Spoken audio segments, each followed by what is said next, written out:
Well, ladies and gents, welcome back to Yamba Bowling Club for the Inter-Region Men's Senior Championship. We're here on Rink 8, ready to broadcast the start of round 3. Our apologies for not being able to broadcast yesterday in the wild, wet, windy weather. But we're now back with the Metro Southwest Manning Great Lakes clash. We've got an interesting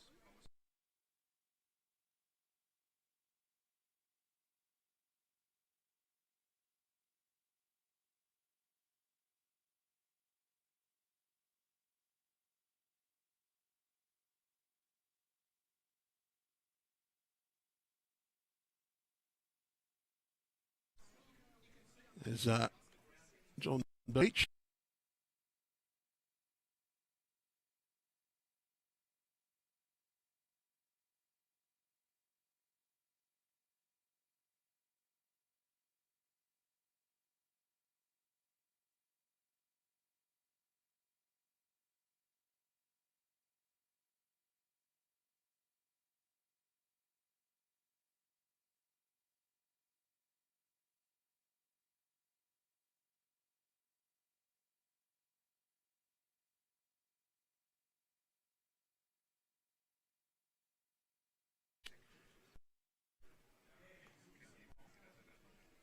And they're on a plus 40 margin. So they're looking pretty solidly with their chances to get through.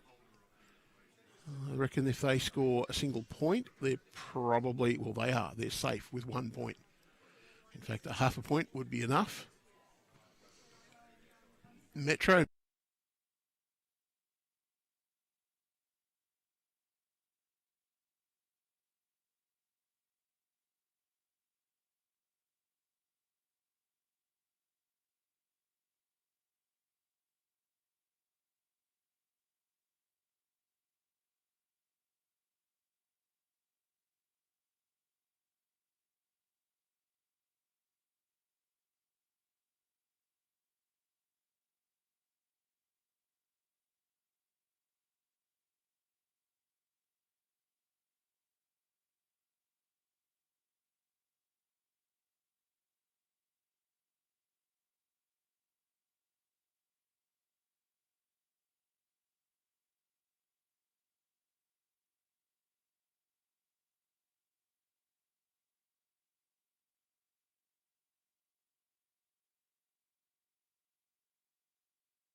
unblemished record, 20 points ahead of Illawarra on 12, 1 win, 1 loss.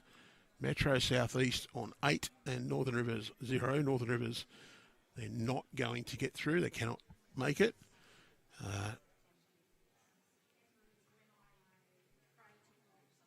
Newcastle takes on Illawarra.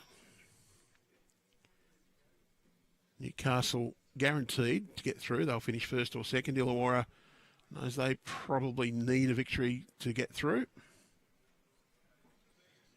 Stephen Pell delivering there for Manning. Garry Corey now on the mat. Section 3. Metro North East on 18.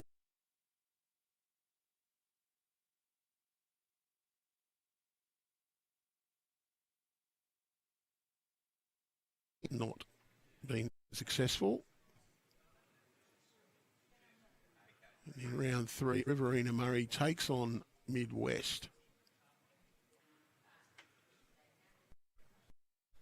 So Metro Northeast probably guaranteed to get through, and the winner of Riverina Murray and Midwest will progress. And in Section 4,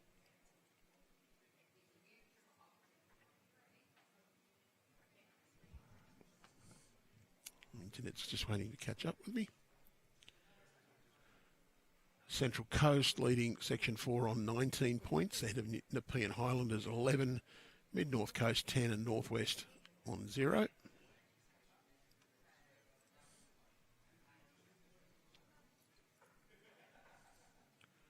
Central Coast plays Mid-North Coast.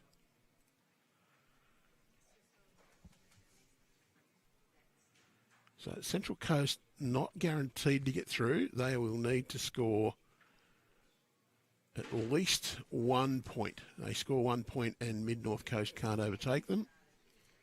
And Nepean, with a victory, should get through.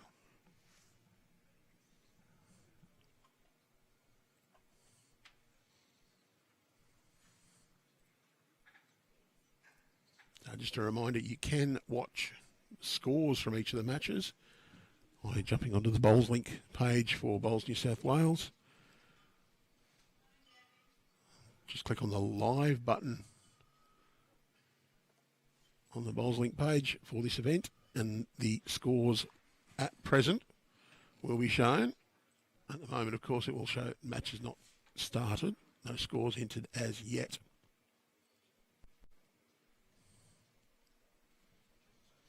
And Daryl Webster just a bit past.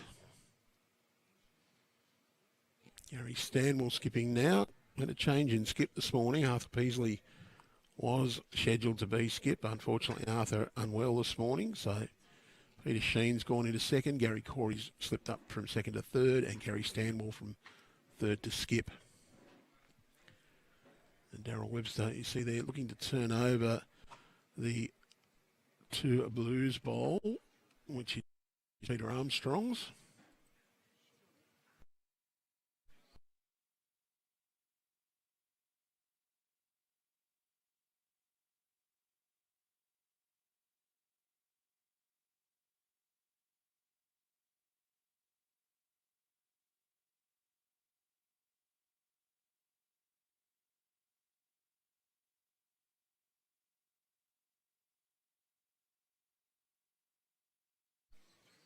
Last bowl of the first end.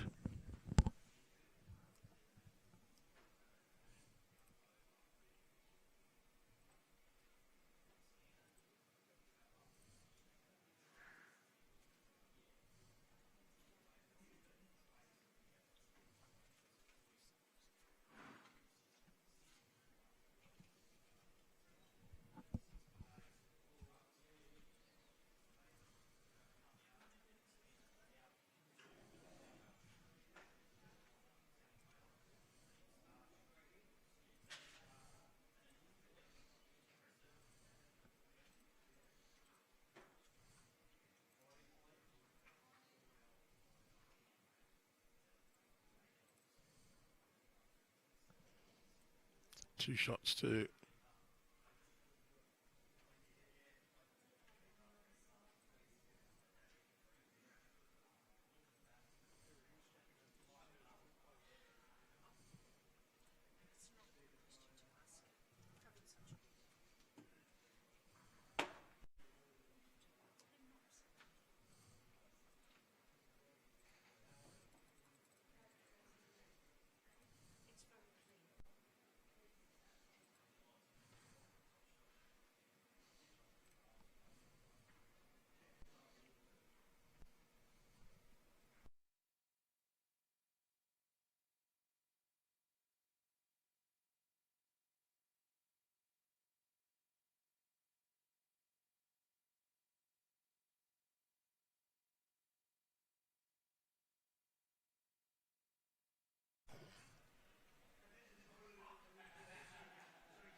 waiting for a confirmation on the online score.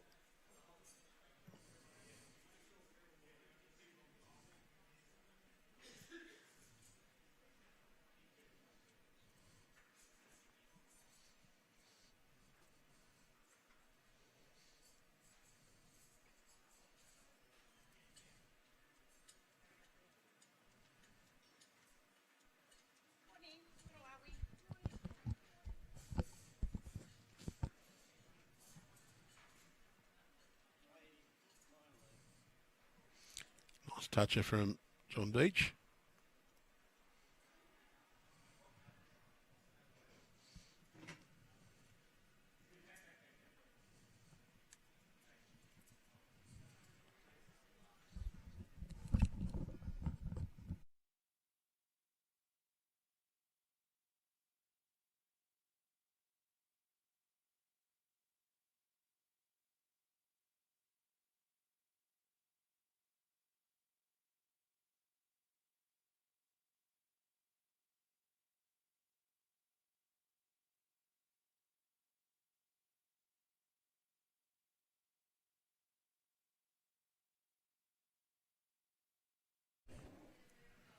Okay, a few people reported that the sound was a little bit dodgy. I'm just replugged the mics just to check.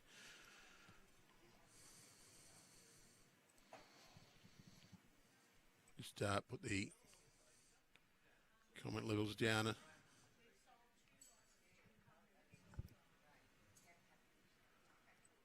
Just adjust those volume levels, see if that's a little better.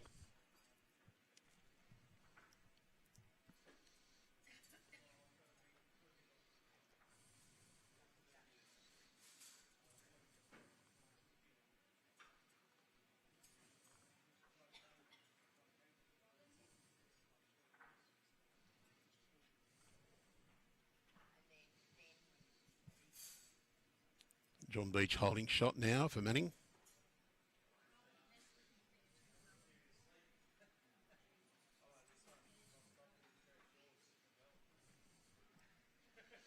Garry Corey, he'll play the forehand. Got a chance to come in there, his own bowl on the path in. Can get either just around a draw or just underneath with a yard of weight. He's just a little tight there.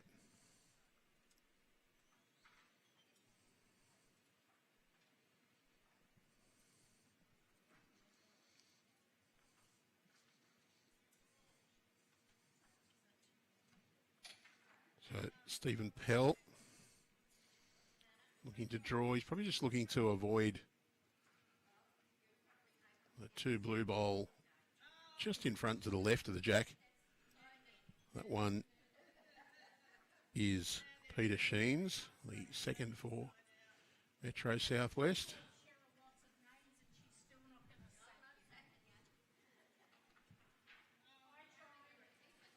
Garry Corey to play. He's got a little more grass on this one. I think it might just go underneath the line he required though. Weight was probably pretty good.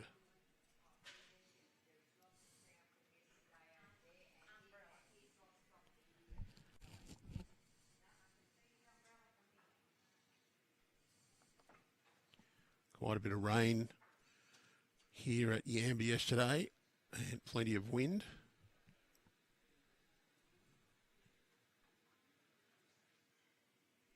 Around the back again from Stephen Pell.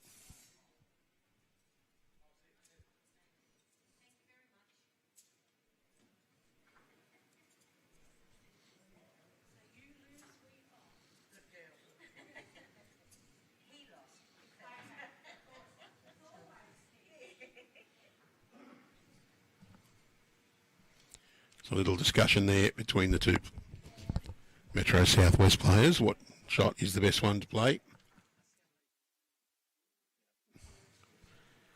What to do?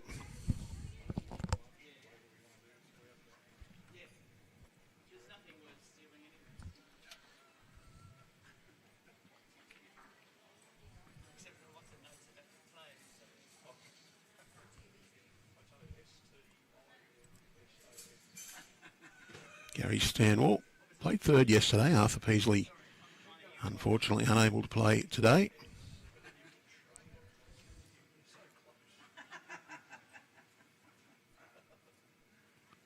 Oh, bad line. Just needs to miss that front bowl. He's just gone underneath. Oh, Daryl Webster, he's got a little bit of traffic here to negotiate. has to find his way through those bowls at the front.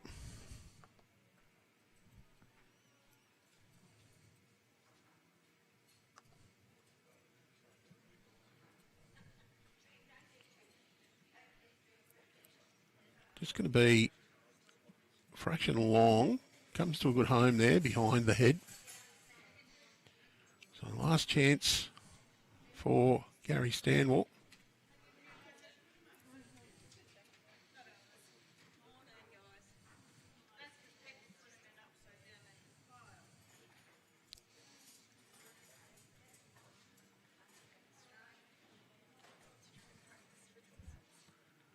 Looking for a little bit of attack.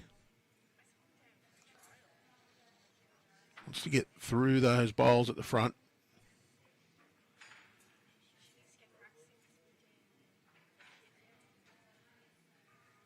He's got the edge and just rolled out. It'll still be at least one there. I think it's just the one for John Beach's white bowl. A joke that we would nickname him Hyams. For those who don't know, Hyams Beach on Jervis Bay, renowned for having the whitest sand beach in the world. With the white bowls, John Beach.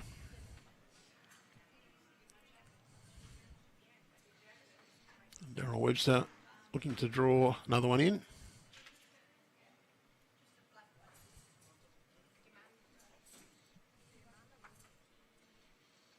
On his way down, just needs to thread that gap that he's coming to. He's got a touch back to his own bowl, but it's just gone a little too far. It's one to Metro Southwest.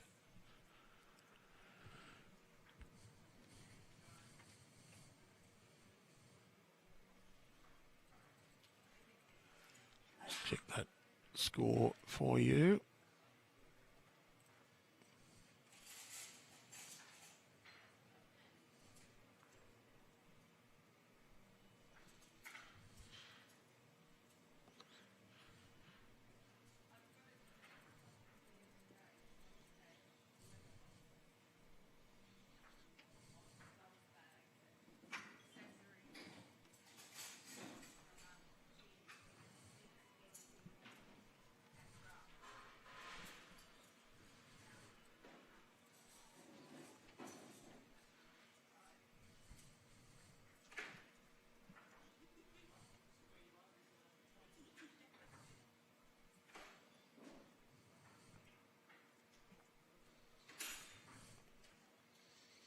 John Beach just looking to come on the backhand there with the near jack high bowl from Michael Hoyer. Just a little bit attacking for there. He's a little under the line. Michael's got a good starter. He's just looking for 30 centimetres or so more weight. Touch more grass. There's another one decent in the area. It's just going to roll his own up closer to jack high. They still have enhanced that funnel like in on that backhand side for John. More grass on this one.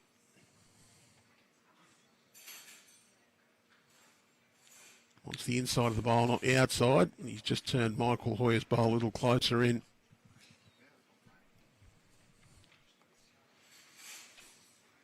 So Peter Sheen. Play the forehand. Ideally going to finish behind the jack.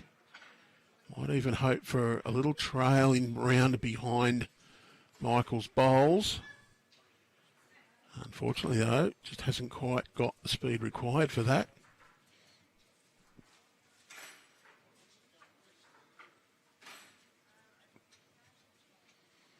A nice backhand draw here. Two-shot bowls close to jack high. Can use those to come in. Got the speed. It's just going to go around. Comes to a very good home just in behind the jack.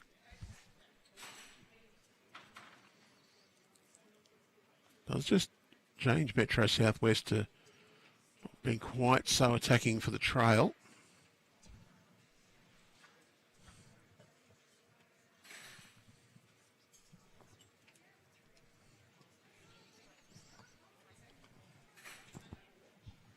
Take a guess at which one I'm turning up here for Nick Hind. I hope I've got the right one. Oh, you've done it, Andrew Lynn. You're doing fantastically as always. Good guess. Great to be back alongside you. Great to have the pictures back on. We had a rough day yesterday, but it's a good start this morning. Well, the combination of that rain with the wind. He's got the edge of him. Oh, he's going to run out. Still shot for Manning Great Lakes. In fact, it's shot for Metro. Michael Hoyer's bowl. Good position, though, from the two-blue bowl from Peter Armstrong. Garry Corey also playing the backhand side. Unfortunately, yesterday the water got all through the system. Didn't want to fry anything. Water and electricity, not a real good combination. What a bowl from Garry Corey. Garry Corey's played that beautifully. Was playing up front yesterday, and they've shuffled things around. A player of his vast experience been moved into the third position, and he's played an absolute beaut there.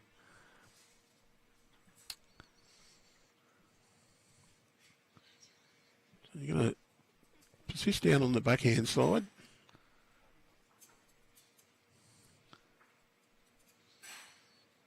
We'll give you a run through of the scores from the other matches in a little while. Probably at the moment it's going to be 1-0 online.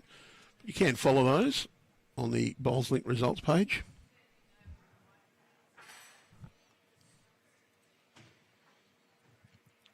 A call from Gary Stanwell there, forehand side. Trying to use that bowl that's just about jack high out to the left.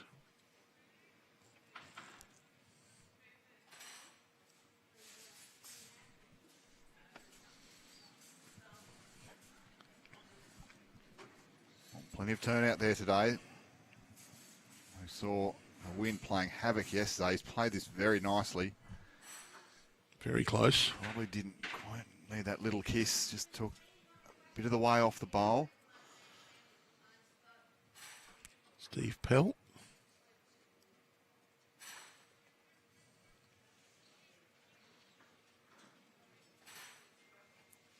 I just feel it's not quite going to get back quickly enough. Just a fraction of weight. Very good effort.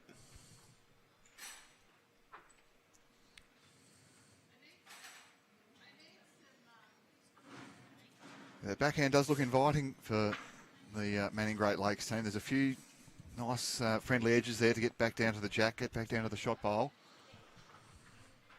So, well, this championship action proudly presented by Goodwin Aged Care Services, the official aged care services partner of Bowls New South Wales. From Canberra to Batemans Bay, Goodwin is delivering trusted home care and retirement living across the greater capital region.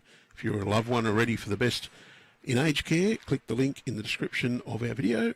Goodwin, the better life choice. That's an excellent read, Andrew. Good for something. We'll see where this one finishes.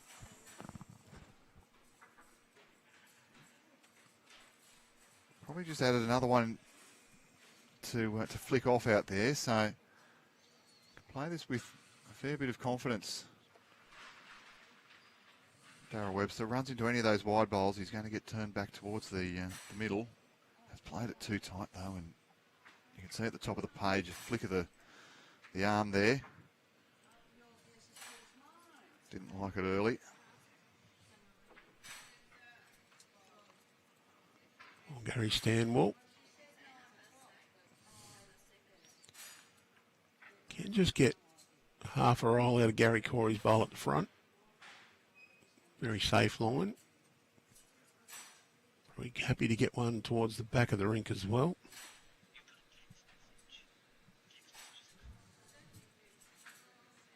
Daryl Webster. First bowl under the line. Well, this one's got some more potential, Andrew. He's got the weight to go crashing into something here and perhaps squeeze the jack. Where's it going to go? Well, he got the shot bowl out, but has he done enough to make it? Well, I think that will make Michael Hoyer's bowl the number one shot. One down was the indication from Manning Great Lakes there. So one to Metro Southwest. Which is the top button. Very good, Andrew. Have to think about it. Well, you didn't quite get the practice in that you might have expected yesterday, but we're back here today. The forecast is looking much brighter for the rest of the campaign, so stick with us. We've got lots of cracking games to come, including quarter-final action at around about 1 o'clock today, we trust, all going well. We don't know who that's going to be yet because there's some sections that are still, well, anything could happen under this new format. We've got winners play winners in the second round and keeps every match live and therefore every section live. I think Newcastle's the only side guaranteed to get through at this stage. It's a question of whether they'll finish first or second. Yeah, South East need to win one rink to be guaranteed to go through in section 1. There's a chance for all four sides in this section, with victories, of course.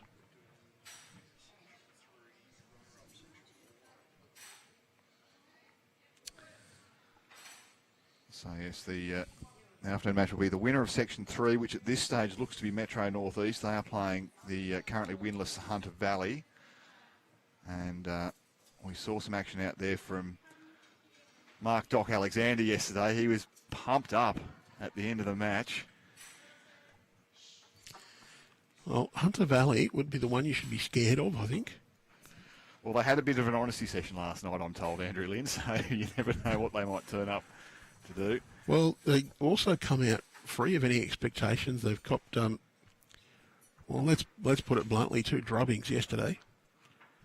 But they could come out today free of any expectations and just clean up. So Central Coast currently, it's a multi-way go there. Nepean Highlanders are playing the Central Coast. A win for the Nepean Highlanders will see them through. Central Coast, though, they can get bundled out if Mid-North Coast get a decent win. So lots to play for yet here at the men's senior interregion. Round 3 action. Andrew Lynn alongside me, Nick Hind here at the beautiful broadcast station.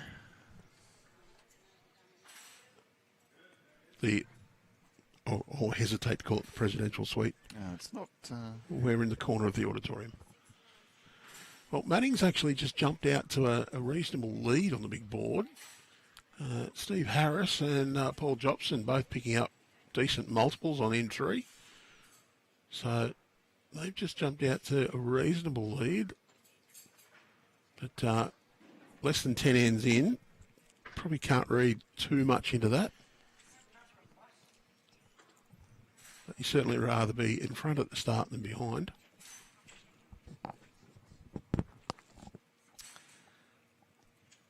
Yeah, 63 ends in play to be played in aggregate here, so a long way to go. And this Metro Southwest side, as we've mentioned, has some vast experience and some quality players.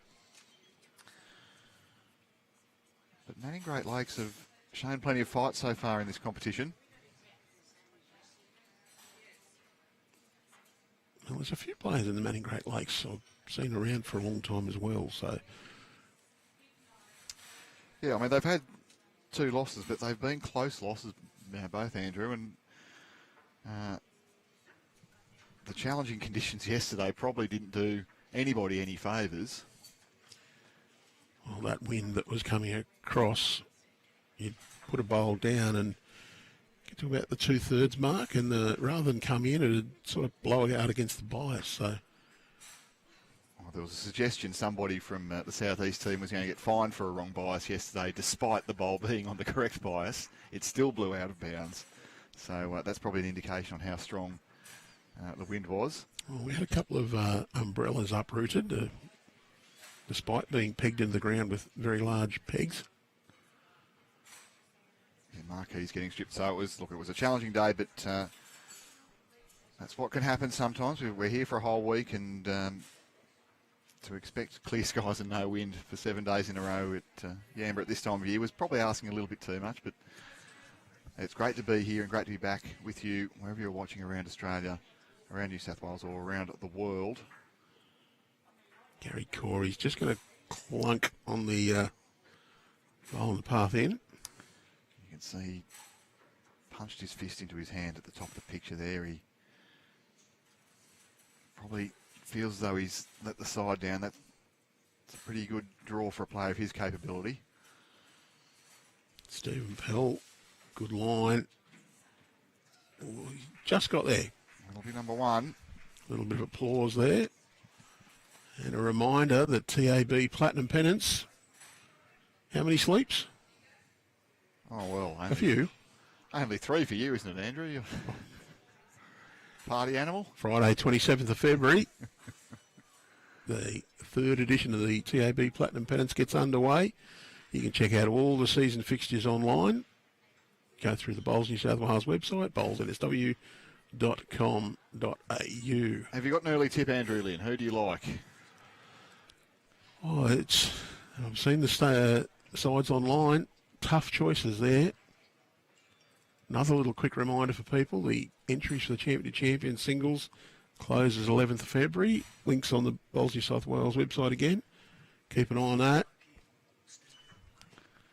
So if you're this season's club champion, get your entry in.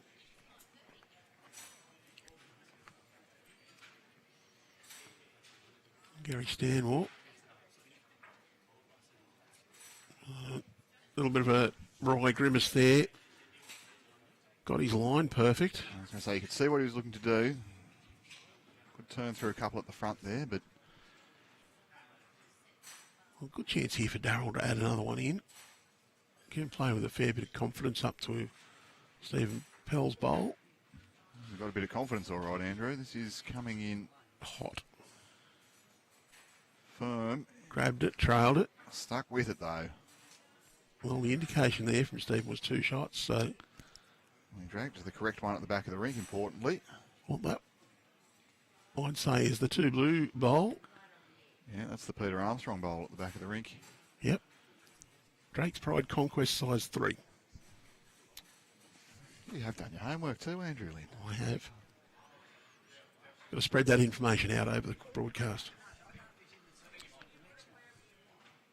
Yes, we've got 30 minutes of great action to bring you over the next 4 hours here, so it's a good effort there. Well, a little touch and ran through. Still a couple. So I can't see any reason why Daryl Webster wouldn't just play the same bowl again. That would be my pick.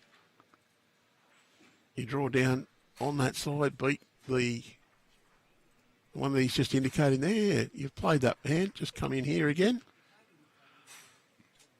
And there you go. Stephen Pell's just used my telestrator line to indicate. That was follow the path of the arm there from Stephen Pell. And he can afford to be a little bit tight. There is a blue bowl to run into at the front, the dark blue, but he doesn't want the light blue necessarily. Well, he's missed in a good spot. Be 2 to Manning. There on the bottom. There we go. And Daryl Webster's on the board, pleasingly so. He'll be happy to get off the schneid and get an opportunity to set the length here on rink 8 at the beautiful Yamba Bowling Club. We've been blessed. We've got just some high cloud today. The southerlies eased off, only a gentle breeze. So coming pretty much over the back of the players there as we're looking on the picture. It did look a little bit nastily dark out the end we're looking from now. When we looked out, that seems to have lightened up quite nicely. Maybe it was just the sun hadn't quite come up when we were here at the crack of dawn, mate. Michael Hoyer. I've been impressed with his leading so far. He's been there or thereabouts. Tad narrow with that, though.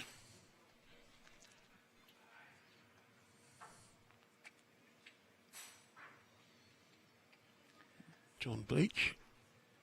I know he's won several zone/region championships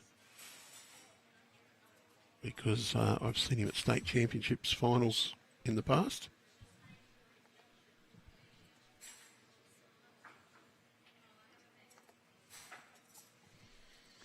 So talk us through it. Manning Great Lakes, the area it covers, for those who are interested. Would you like me to do that, Andrew? Yeah, I thought. Very good. I thought we'd give you something challenge.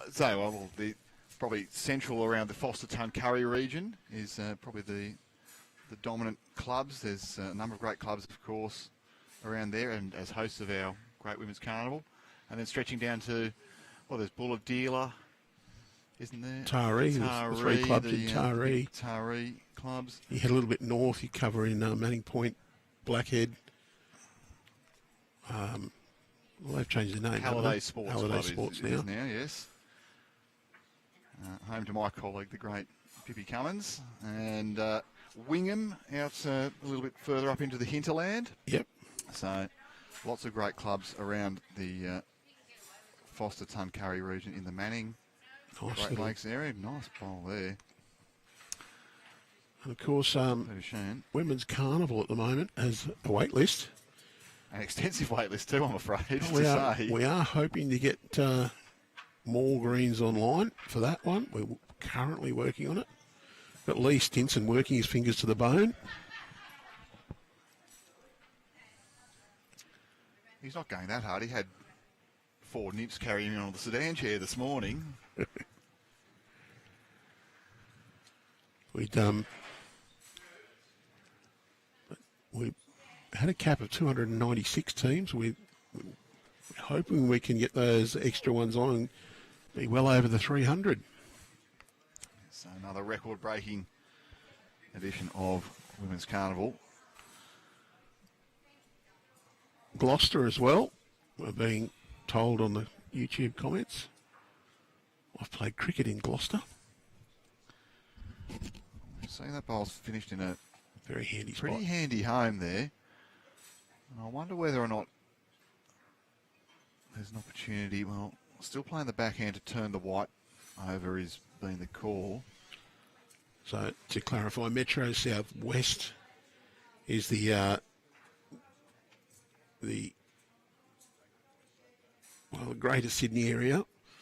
Covers Southwestern Corridor, isn't it? Really? Yeah. You'd probably say your high-profile clubs there of Cabramatta, St John's Park, Mount Lewis. You cover Revesby, Ingleburn's in that one. I'm trying to think of a few others, and I'm going to get myself in trouble for not mentioning them, but they're all in that area. Campbelltown's in Nepean. Correct. So once you come past Campbelltown towards the city, you're into the Metro Southwest. Penrith is definitely in Nepean as well. So Garry Corey here, he's played a nice bowl. Birrong. Yes. So they're going to persevere with this backhand on. There's just a little bit less on though now.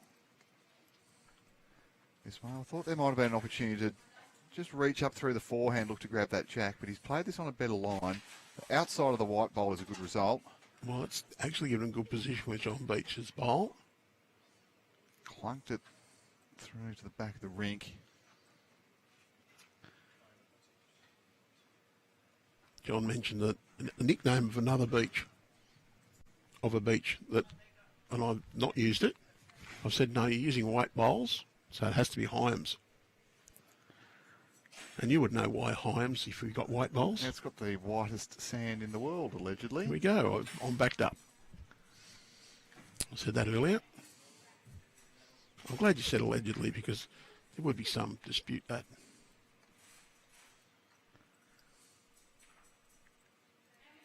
I like this call from Garry Stanwell. Gets the edge of that and flops in. Or comes in nicely. They're holding 3 there, aren't they? Yeah, I think the ultimate bowl was to get around to the white, but probably holding 3. This is where I like this forehand shot, Andrew Lynn. You're coming up the line, look for some contact, and probably get both the front ones onto the jack. Yeah, something like that. You get the edge of that, you're coming across, you get that one solid. So plenty of chances there for Daryl Webster. He just doesn't have much catching for him now on playing backhand. The only thing I could see is maybe the jack spilling back for 1. You're probably only playing weight to sort of there where I've indicated on the bottom of the screen.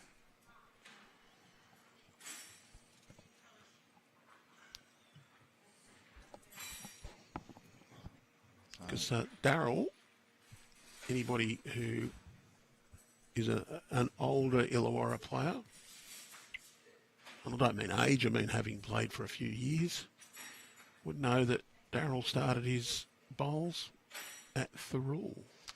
Well, you watch out, he's played the shot that I've called for. He's got 2 of the front, bounced around. Didn't quite get the inside bowl. Not a perfect result, but he's been very close.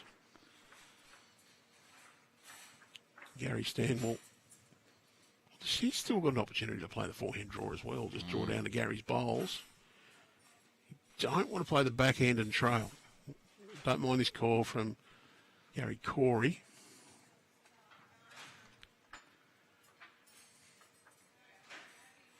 Yeah, we know that there's some good draw out there.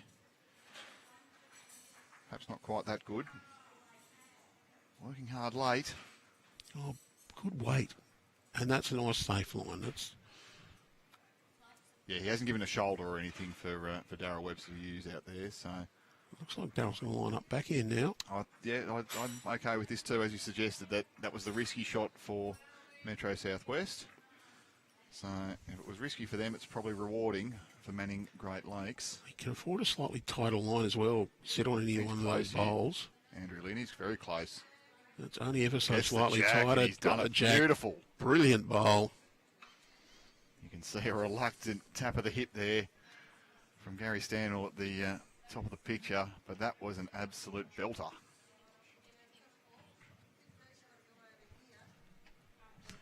I've just got the wave from comms to say, get that one on the hot shots. And she's pleased to know I've hit the 20, the 10 and the 5, so she's got all 3 lengths of replays. And what that has done, though, Andrew Lynn, is it's made it really, really tough for Garry Stanwell to do almost anything about this. Well, there's the 5-second reaction. You can see, yes, the reluctant slap at the top of the picture. So the 5-second one's no good. Well, we might let Garry Stanwell play his bowl, see if he can do something about this, because the jack is wedged between the 2 banana yellow bowls of Daryl Webster. The white bowl at the back of the rink also belongs to Manning Great Lakes. So he's almost got to draw a side toucher here just to cut it down. Well, yeah, Daryl might be upset at you calling them banana yellow. He called them patriotic. They're green and gold. Oh, they're green and gold, aren't they? Well, yes. Well, he's got a little edge and has not actually helped him. Maybe 2, maybe. Yeah, 2 conceded. Manning, 2. All right, get that replay up, Andrew. Let's have a look at it. Here we go. That's the 5-second one again. We'll give you the 10-second one. How about that? It's not playing ball with me. That's all right. We'll let Andrew figure things out. But, of course, all the players are live scoring this event, so they've got their phones out on the rinks. The seconds are punching the scores in end by end, so you can follow along live on the Bowls New South Wales, on the Bowls Australia, the BowlsLink results portal. That's results.bowlslink.com.au. Download the BowlsLink app, and you can catch all the results. Hit the live button on the men's senior interregion. You can see how every team is tracking, and you can follow along end by end. I can let you know that, viewers, that Metro Northwest hold a tight lead over Southeast after 12 ends. Metro Southeast and Northern Rivers 14 to Metro Southeast 12 Northern Rivers after 12 ends. Greater Newcastle 12-10 over Illawarra. Riverina and Midwest 13-10. Metro Northeast trail Hunter Valley, as Andrew Lynn suggested. The Kingmakers 7 shots to 12 early doors. Central Coast and Mid-North Coast 11 shots. Central Coast, Mid-North Coast 14. And Nepean 12, Northwest 14 after 12 ends. So early doors, it's pretty close. No one looks to be running away with anything.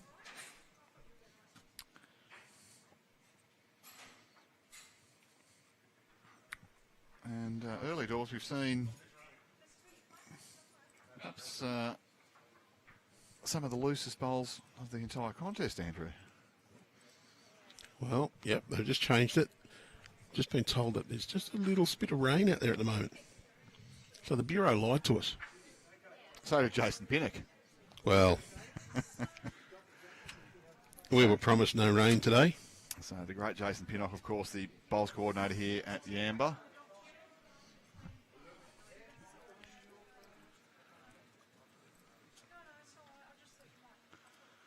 And he assured us that today was going to be, and look, it certainly is better.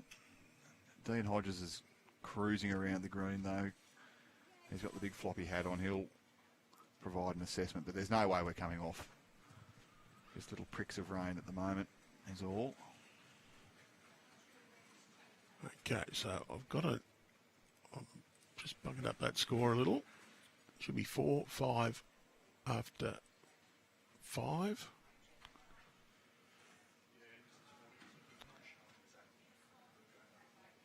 Well, you've tidied that up, and well, we've seen it was pretty well tied up there. Peter Armstrong, a fairly ordinary start to the end, and he's gone and donked his second one right on it.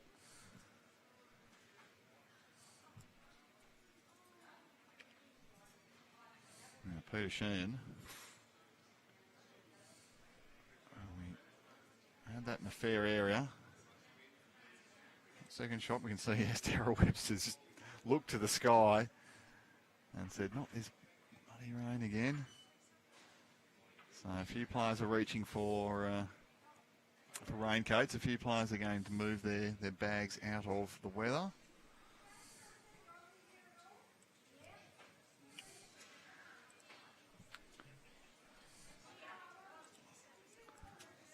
We're going to see now Stephen Pell, if he can add on to what Peter Armstrong has already done here. A lot of players missing tight, so that breeze might have just picked up too, because that's the way it's coming from. And he's parked that in an excellent home. So a lot of bowls to the right-hand side of the centre line. The breeze blowing from bottom left of picture. So it's going to be pushing the bowls across the head there. And this looks to be another one from Garry Corey that's going to slide under. Metro Southwest have made a little run there as well, overall. Stephen Pell now. It's a good goatee, isn't it, Andrew? Stephen Pell goatee. It is. And it's a good bowl as well. Oh, great bowl. I've wrapped him about the facial hair. I'll wrap him about that bowl. That's pretty good.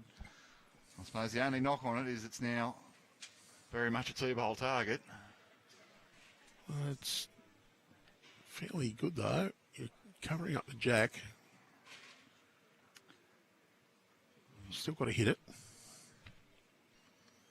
Problem is you really back these guys to do that.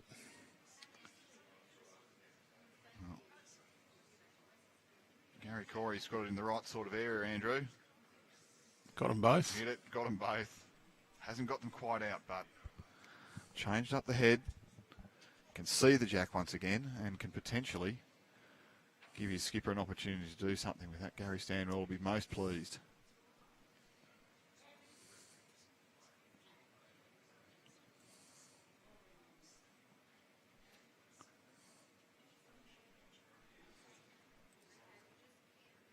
No, I still can't get it for you, right?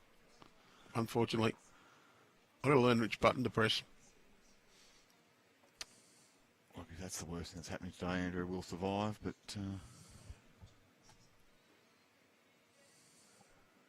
for now, we've got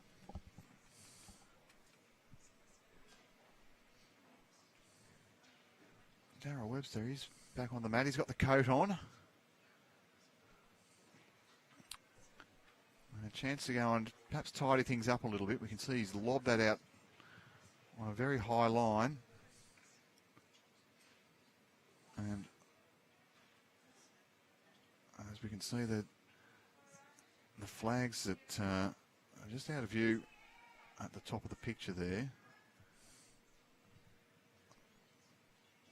They're flying a bit firmer now than they were. Not quite getting the stretch they got yesterday, but still that wind has just gusted up a little stronger. And the players are going to have to just adjust at this point.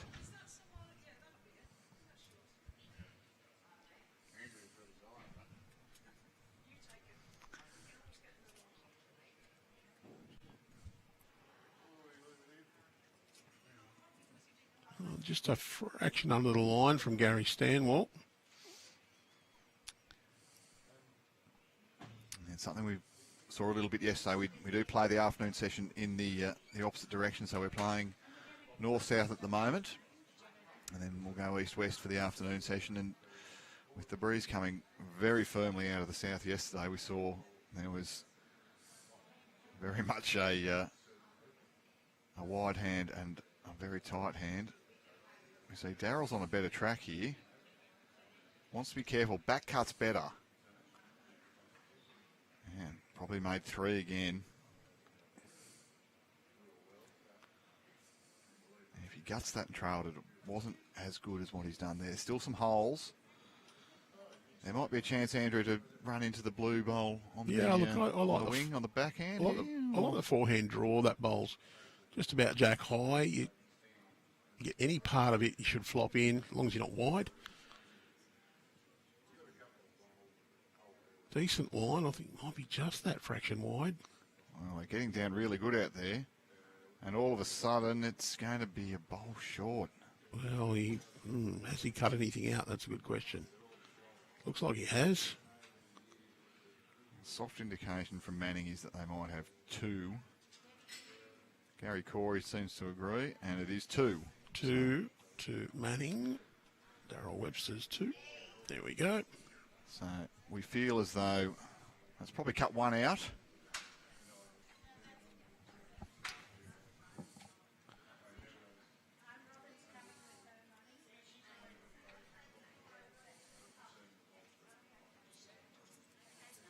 So Daryl Webster from a slow start. He's rattled off the last couple of ends and has taken a lead now, 7 shots to 4 over Garry Stanwell. As you mentioned, Andrew, there's a little bit of a push from Pat Smith and Tony Thurtell's rinks for Metro Southwest. They fought back into the contest after both dropping numbers more or less at the same time. So at 22-14, Manning have the ascendancy.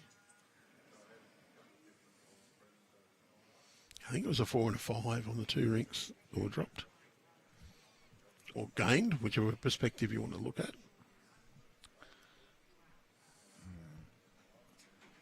Stephen Pell's come down to direct the head, and he's done the right thing.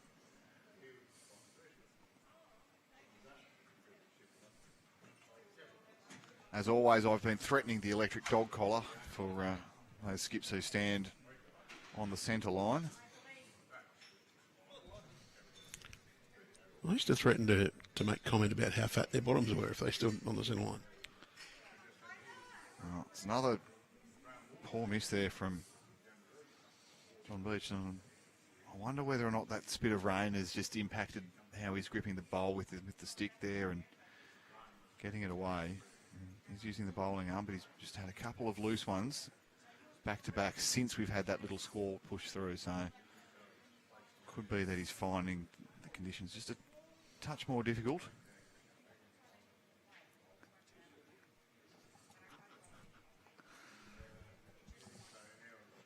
He's just provided an update from outside. The weather's okay. The players are still enjoying it. Doc Alexander's getting the lawnmower fired up again. He just drew what was that for sixth wood or something, Lee? 10-1 down. He's gone and given a big fist pump. He's animated, Mark Alexander. So you might see him this afternoon. You never know your luck. There is a great photo in our archives from the year that Harbord won the old Premier League. And Doc got very excited. He's actually leapt in the air and he's got the punch in the air going, and he's probably a good 2 to 3 feet off the ground with the jump. Oh, it's a great photo. Well, there's not a lot of him, so 2 to 3 feet's a great height that he's reaching there. But he is animated. He was he provided some great coverage. The mixed pairs that we had at the state champs last year, I think you might have been on the injured list at the time, Andrew. But geez, in the rain, in the pouring rain, he gave us a great game.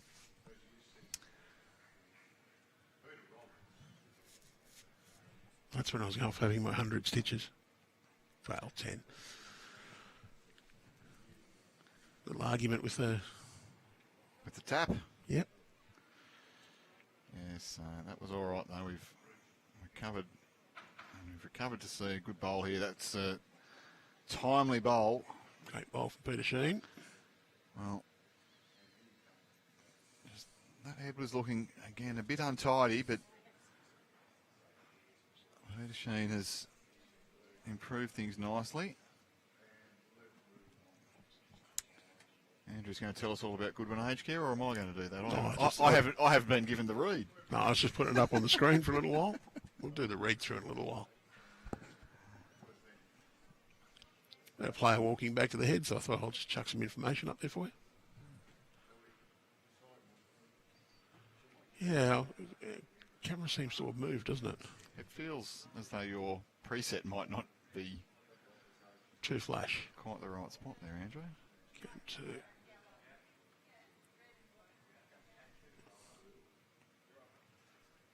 a little bit. Oh, that's nicer. It is very difficult to get them absolutely perfectly square and lined up.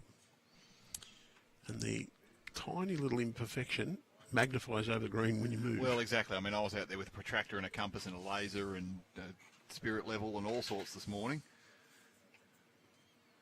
And we didn't quite get it absolutely nailed, but it's great to bring you these pictures once again, wherever you're watching around Australia or around the world. Andrew Lynn's driving, Nick Hind here sitting alongside him. As we see Garry Corey throw his hands in the air. He didn't care for that one. We don't have horizontal rain driving in with the force 10 gale today. No, this is much more pleasant both inside and out. The players are probably in a more jovial mood today than they were yesterday. Well, better still, we don't have water in the cables. That's also pleasing. You can see Daryl Webster's already unzipped the jacket. I expect that'll be coming off the next time he comes back down towards the clubhouse end here on Rink 8 at the Amber Bowling Club.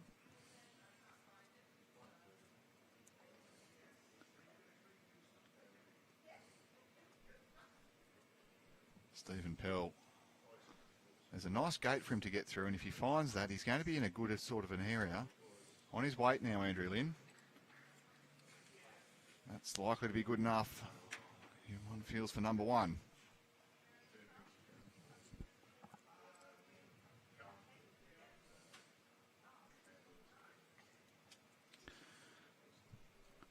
What he has done as well, though, is given Garry Corey a good idea of the line. He will have been a bit dirty on himself after the first one. This looks to be a bit light again. You can see that the hands slapped together at the top of the picture. That hasn't made that backhand much easier to get at. And all of a sudden that shot bowl we favour the men in Great Lakes is looking a bit more protected.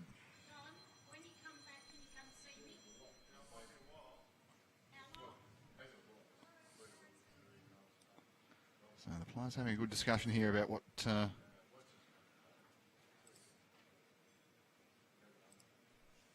do.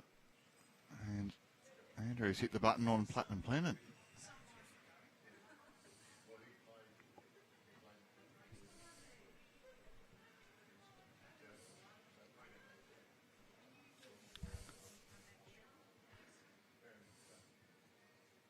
So plenty to get excited for. Platinum Pennant coming up.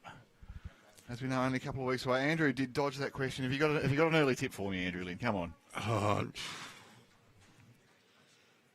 Well, Maryland's in great form. A little bit of change in personnel there. Cody's gone back to WA.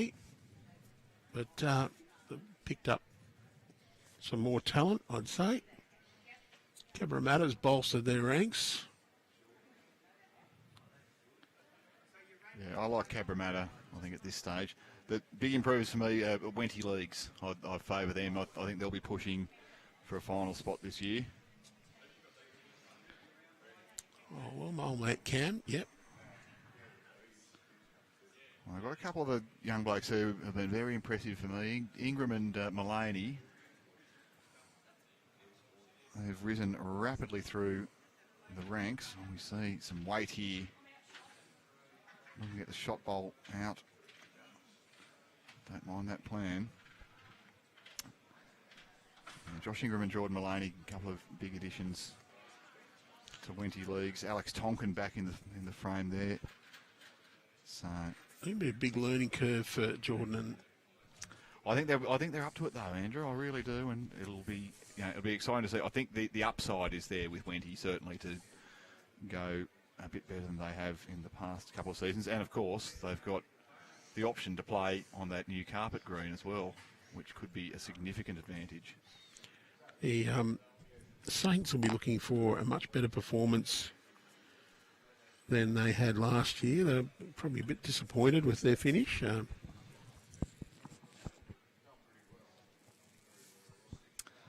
it's one shot to Manning Great Lakes. Garry Stanwell's a tough hand to play with any sort of weight there. Wasn't able to dig it out. So Manning just keeping Metro Southwest at arm's reach. I think you're exactly right. St John's Park likely to be big improvers. Big change there too. They've swapped out their import players, their marquees. And they've picked up Nathan Black for this year. Well, Nathan Black, somebody who we're seeing more and more prominent on a national and international stage now.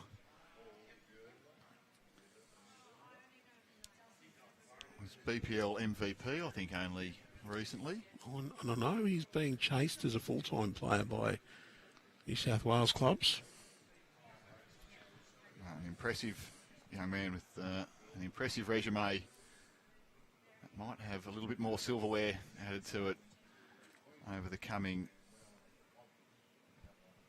11 rounds plus finals. That's a good start there. Michael Hoyer. Johnny Beach. Probably hasn't been his best the last few ends. That's a more it's a more usable bowl there. I know the Gorillas might they still might be a force. Runners up 2 years in a row. Well, no Lee Stinson in the ranks this year though. They still look pretty good without him. Or is he? Is he in the squad? I don't think he is. Tease Kelly and Wedlock straight away as a formidable. Oh, yeah, they know that the big ring goes on the outside. Formidable lineup. They've got a few very handy bowlers at the front end as well that are probably a bit underrated. You got Lukey Jones there. He's a decent handy bowler. Something like the Jamie Mitchell there, though. He's probably not that well known, but very solid at the front.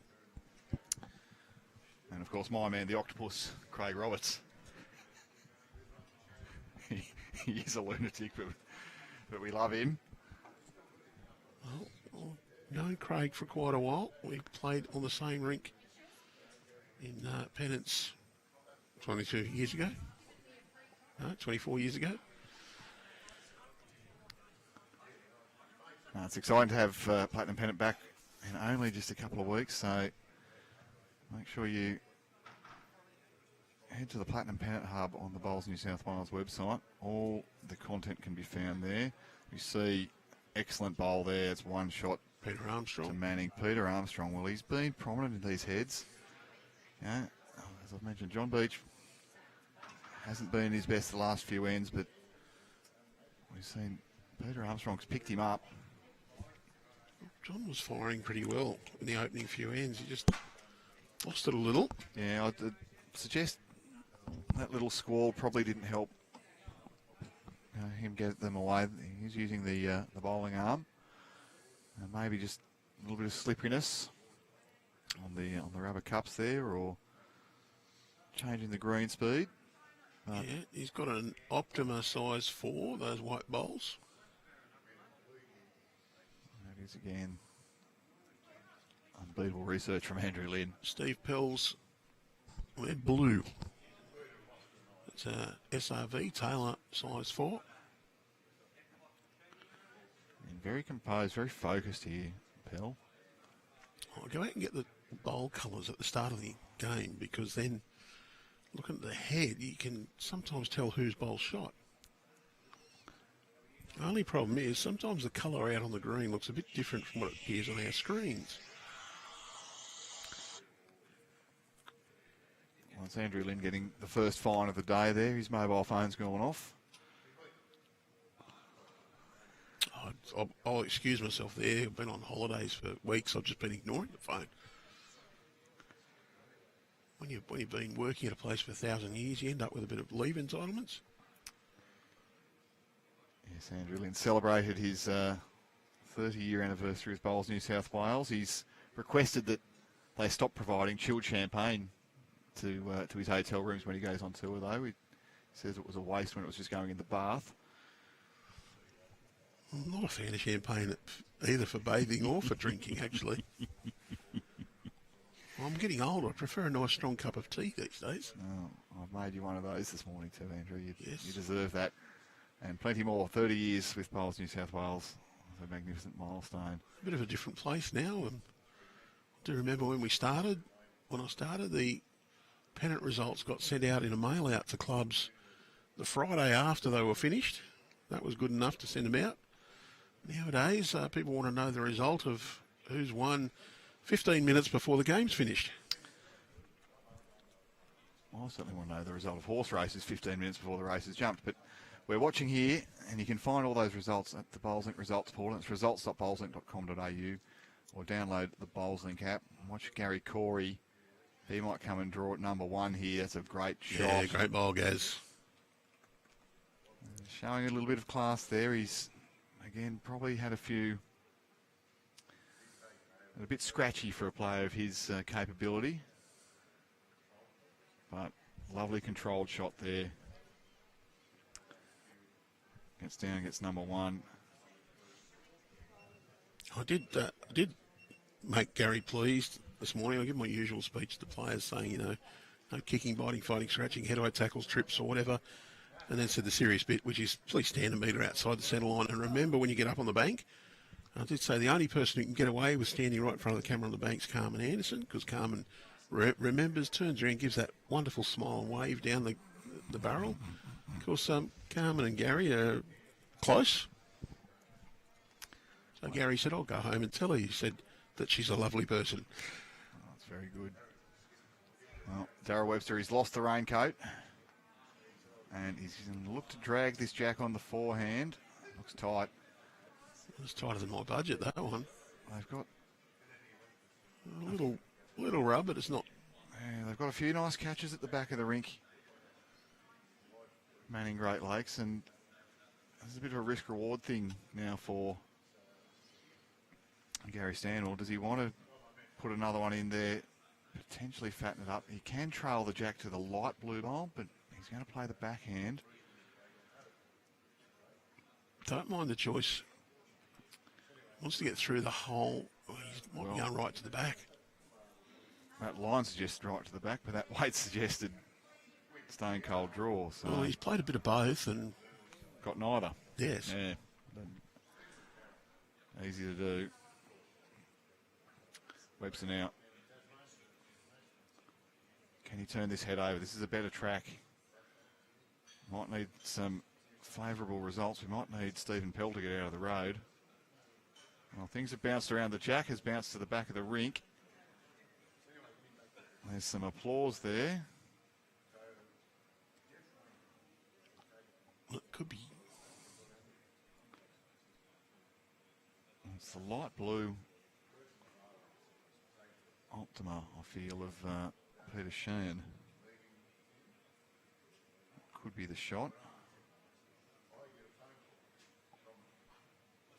Garry Stanwell looking to draw through that hole, get down to the... Well, I think that's actually Michael Hoyer's bowl. Oh, do you think it... Oh, yes, it could be too. Just want to turn that one over.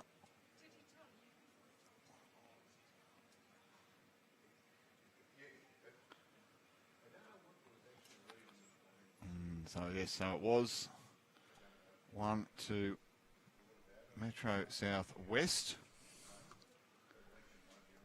So, well, it was a nice bowl from Daryl Webster. Didn't quite get the result. There was that light blue catcher. All right, so we'll have a look at the other scores. Hit the refresh. Well, we need security out there now.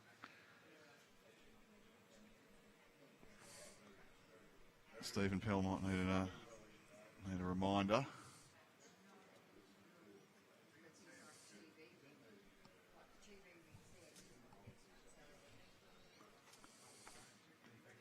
Well, you can just see around him.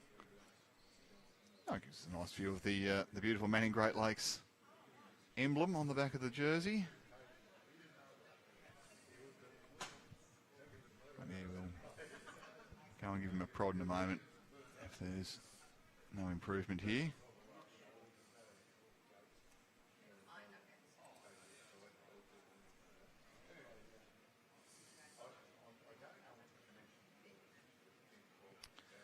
Well, John Beach, Wake's a bit better than he has been. Just a bit tight.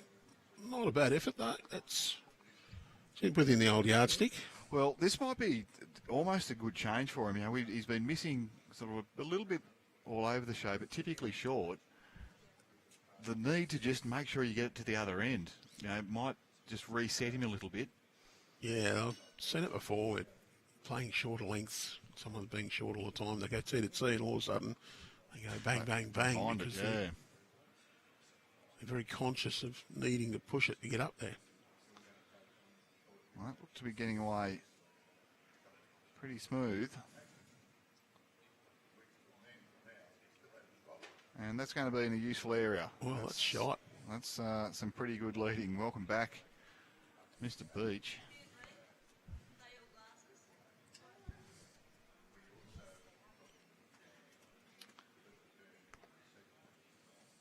Peter Sheen now. Peter's got the darker blue with the white speckles. There, an Optima as well, 3.5. Did you get the Michael's did you get the year on them and the no serial number? Michael's an evolved 3.5. Dean Hodges has just wandered back in. He's been out observing the weather. How is it, Dino? All good out there? Thumbs up.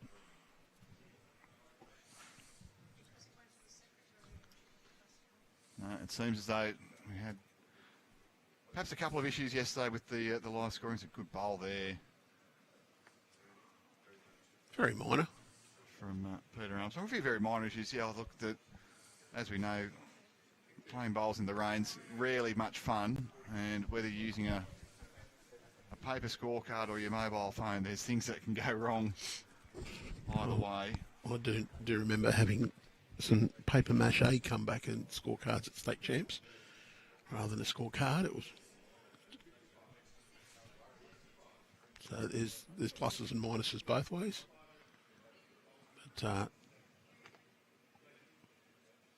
the digital scoring app does mean that both teams have to confirm the score entered. You don't come back 5 ends later and go, hang on, no, we got 2 on the second end. No, you only got 1. And also, Andrew, importantly, the maths can't be mucked up. You can't say, 12 and 3 is 14. So Garry Corey here on this full length.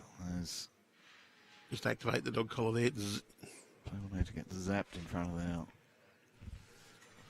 So Stephen Pell's going to wander down there. Still open enough. Could be as many as 3 currently. 2 Manning Great Lakes, but fairly open head. But this is pretty close to maximum length here.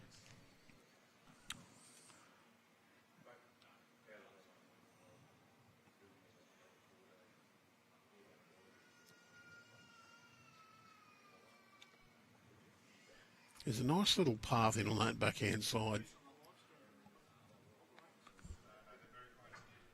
Yes, it's had to be with the right pace. That's on the caveat there. Don't have a little more of both, but a bit of a rangefinder. Garry Corey's had a rangefinder that parked almost on the centre line. So if he can add 1,200 or so. Line looks okay to me. I'll have to get Citizen clued up as well. Alan Kane's the person standing there.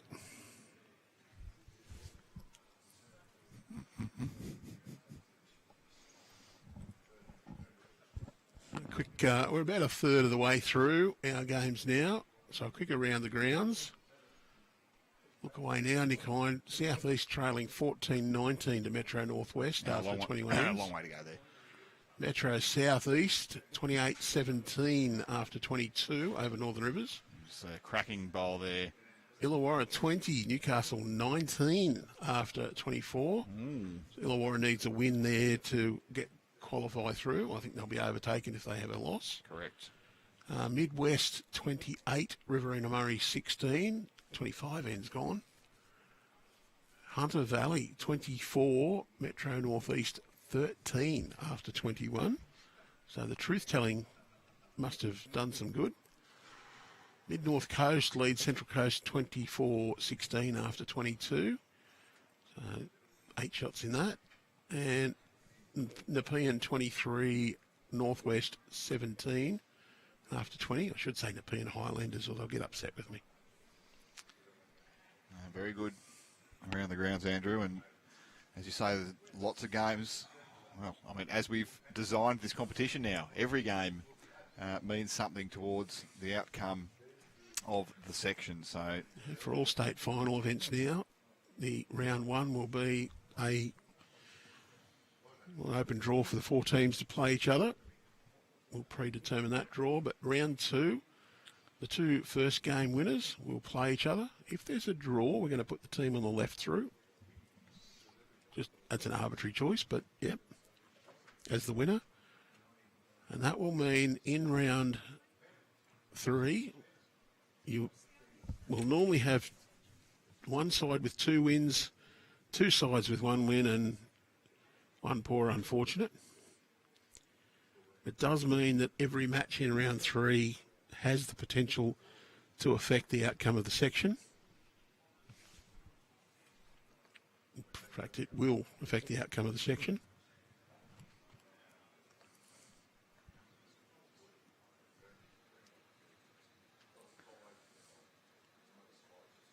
Well, call for this one to be careful here from Daryl. Well, it's gone to John Beach's bowl. Yeah, there was that light blue one at the back, though, that...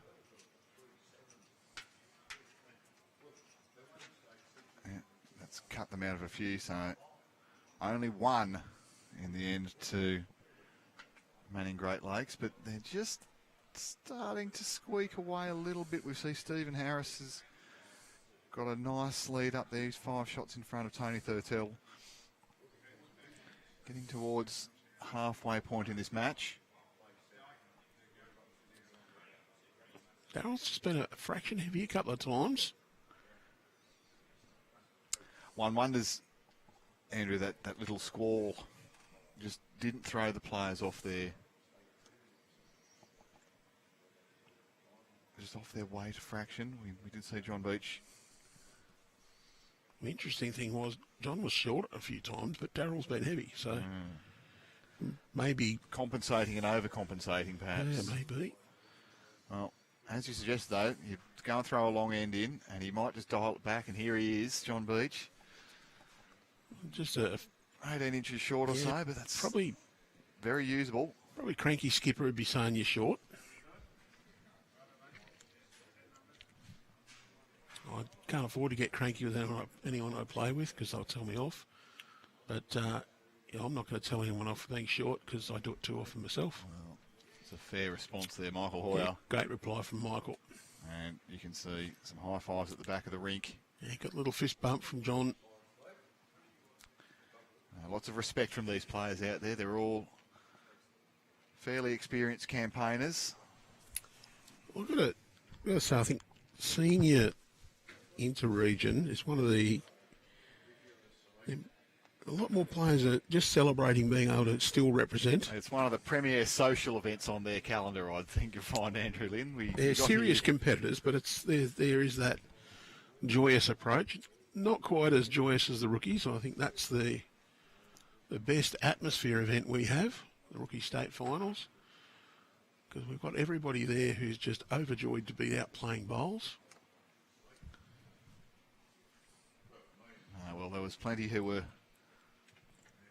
while they were enjoying themselves yesterday, perhaps found the conditions challenging, less conducive to having a good social than they might have preferred. But we got here on Sunday afternoon to set up, and hot. It was hot, and the players were having their designated practice sessions, and we found that was perhaps the best social time of the weekend. The club was absolutely pumping Sunday afternoon. So if you've never been to the Northern Rivers region, New South Wales, you've never been to Yamba, put it in your diary. They have some great tournaments here every year. The Lighthouse Fours is their premier event now, but Jason Pinnock, their coordinator, puts on lots of fantastic events, and it's a club that's, add it to your bucket list, bowlers. Get in early for your trip and book the motel. You've got a couple of good choices nearby here. You've got the Twin Pines. The one that's immediately across the road that we're looking at. Basically, we're looking at it straight behind the play here. It's a nice motel, very comfortable, very clean. And just around the corner behind the club is the Aston Motel. They're both owned and operated by Yamba Bowling Club. If you're staying at them, there's a barcode on your keyring, which gives you member prices at the club. What a good arrangement. So I think we've booked Nick and Kira and Dean in from our staff to go and use the climbing wall later today. Apparently the band being leave from even attempting. Mini golf is my game, Andrew Lynn. But bowls is our game here today. I'm keen to get out for a roll. They've got me chopping the oranges for South East later in the week as a player, so we'll see if somebody can't do their back. And I'll get out there for a run because the greens are... The vulture. The greens are looking good, and it's been fantastic to be here so far.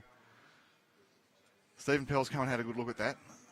A few options for him for how he's going to get to this jack. There's a little trail on the backhand side, can get through the white bowl of John Beach at the front as well, promote that. Potentially slide under if he's a bit firm and get the grey bowl out. We'll see what weight he chooses to play here.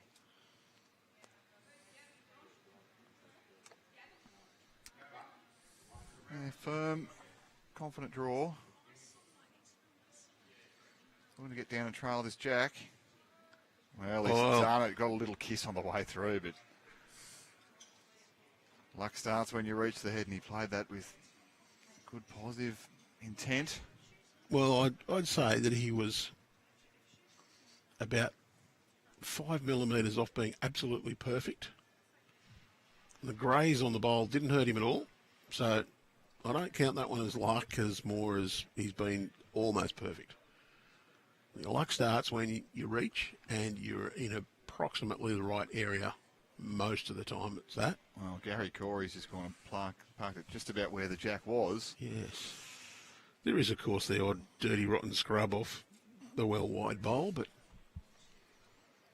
Yes, BPL Cup is now available. Have a look at the video on the Bowls Australia Facebook page. There's about 5 shocking weeks in that. Let's see if we can back it up here, Stephen Pell. From our champ pairs, there was one high-profile player who got one of those dirty, rotten scrubs. Well, he wasn't too badly off, though, but he was not where he wanted to be. Got the scrub, got the shot, and we put a replay on it just to show so-and-so can get it too. Our comms team used that as a hot shot. He did ask for it to be removed because he was embarrassed.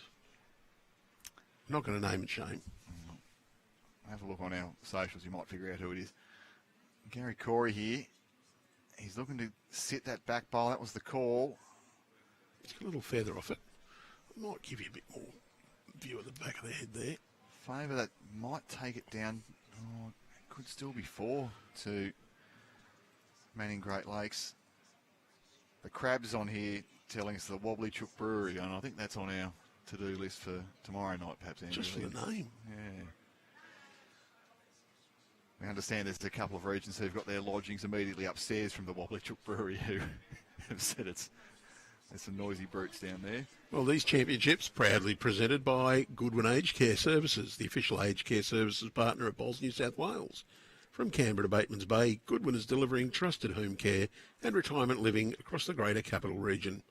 If you or a loved one are ready for the best in aged care, click the link in the description. Now, Goodwin. Better life, better choice.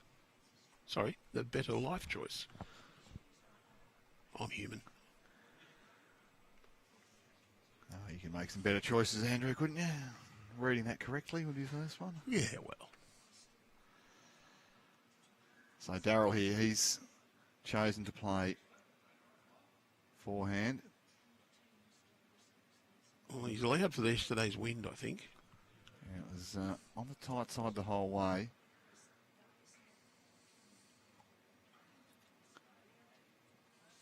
Just looking at the window, that breeze is still around, but probably has backed off from what we were talking about maybe half an hour ago when a little squall came through. That was the sort of the track there for Garry Stanwell to get to the kitty, but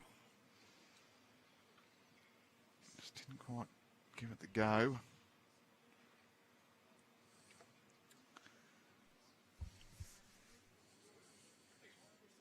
Daryl now, this is getting applause from a long way out. Stephen Pell likes it, and that's why. Great ball, Daryl. B5. A little bit of pressure now. Well, bowls in the head. Set up way. Looks tight to me. Well, he's got a bit more weight on this one, though, Andrew Lynn. It's going to get round the front. If you can get that yellow bowl clean, well, has he turned it over? That's one shot, and they've claimed it very quickly. One shot it is to Huge bowl, that one. Metro Southwest. It's conceded. 5 down. Does this. Only just got enough of the yellow to get rid of it too. He's a couple of millimetres higher than that, Andrew Lynn, and turns over and you can see a slap of the paw there. Stephen Pell to Garry Stanwell on the way through. Saying, yeah, well done, mate. The pressure was on.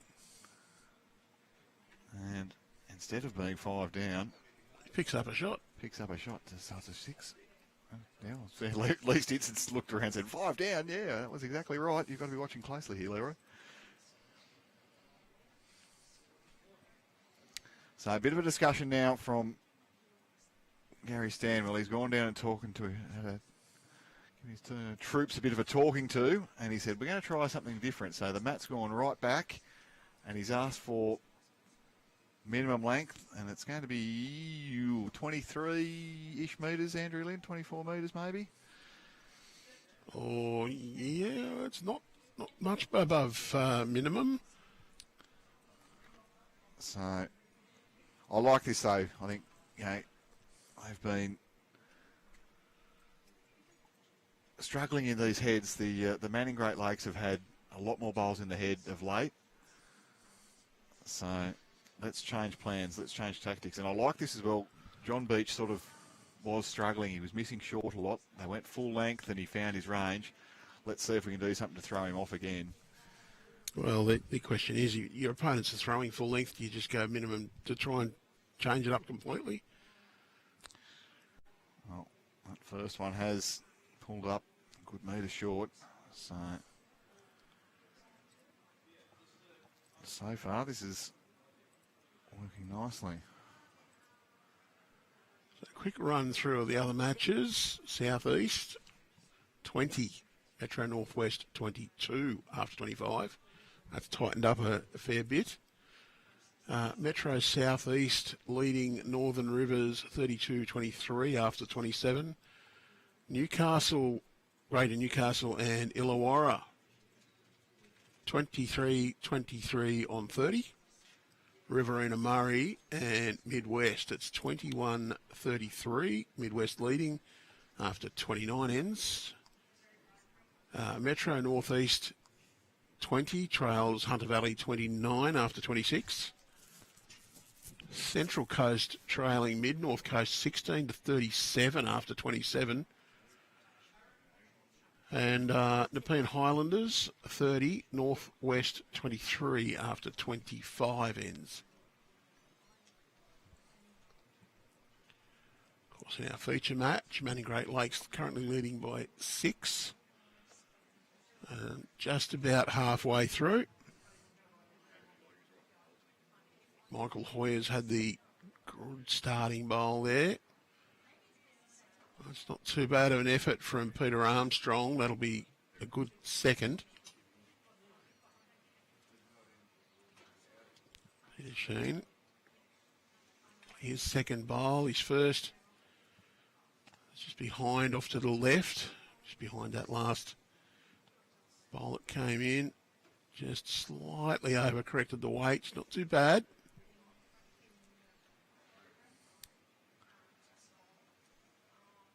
Well, Daryl's having a good look here. Yeah, look, I like his call. He's just say that backhand side, play that one as jack high. We've got the bowl just behind. Just flop in off that. If you happen to get the jack, is okay. The weight off his last one is actually ideal for that shot now, because he's drawing to his own bowl. Just needs to hold the line. A little straight and wouldn't hurt. Well, hasn't got it. Not too bad a home note. Nice little one in the catching paddock, as they always used to say. Yeah, sort of pace to do something. There wasn't it, Andrew. Gave it a chance. Probably just had a little bit too much intent there with the grass line. Needed to be out to the other bowl. I'm picking hairs there. It's but you're right. But this is why you change the length, isn't it, Andrew? Because it makes you reset and try to figure out where we're going with this. And you see Garry Corey. He's gone park two next to one another, but I don't think that's any. I feel it's the same shot. Really, it's in on this hand. Get that one in the centre and roll it through. Just get the flop off there. Come off that. There's the two Manning bowls waiting for it. Yeah, and look, if it happens to go to the Metro Southwest bowl, well, bad luck, but I think you're entitled to play this with confidence. Mind you, you're not trying to do anything outrageous. You're only drawing to your own bowls at the most. Not big weight. You really do need to take your grass. That weight, pretty good. Yeah, they're getting back really well. It might be that it's just getting tough to play that little mid-weight shot with the swing.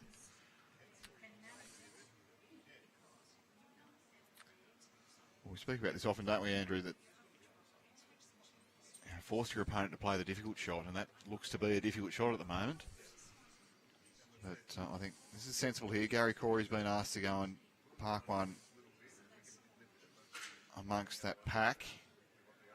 Hasn't quite done it. Would have liked to have been on the inside of the bowl he's clipped off there. You might be better off to play 2 or 3 metres to that blue bowl and try and just That's- bang it in the middle. That's what I'm thinking now. And even, I mean, you can possibly get them both and spill the jack, but he's on a slightly higher line here, Stephen Pell, but I think he's taken weight off. And, yeah, that's going to get punished. Well, it's just taken off. The weight's very similar. It was similar in the end, wasn't it? But I think you're right. I think, you can go quick, look to get them both. If the jack spills sideways, so be it. If you... it depends on whether the front one counts. But, that bowl is Peter Sheen's. And the shot bowl here, Jack High, is Michael Hoyer's.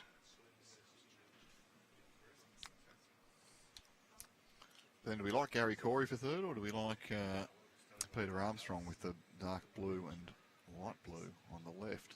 Well, that's a good question. Garry Stanwell's a bit short. If you thought you were 3 down, you'd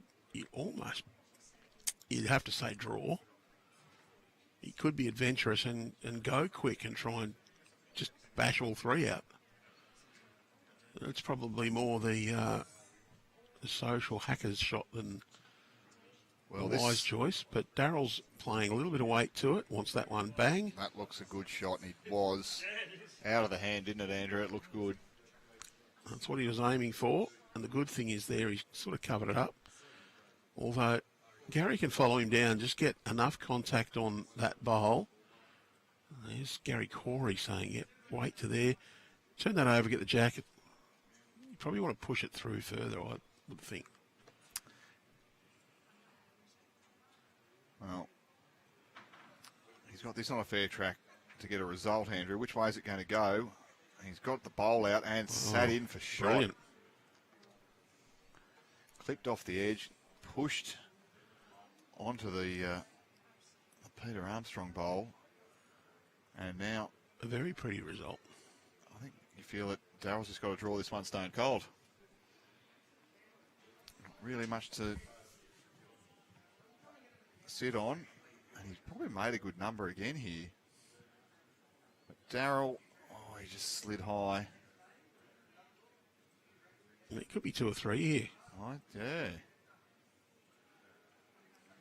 2 it is, so...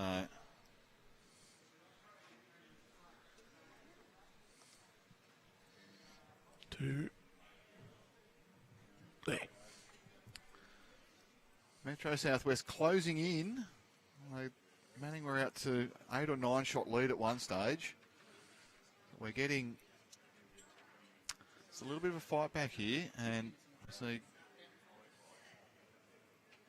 Garry Stanwell, he's gone marching up the rink again. He wants another short length. And when Andrew Lynn flips the camera over, we'll see. That's it's a little further than the last one.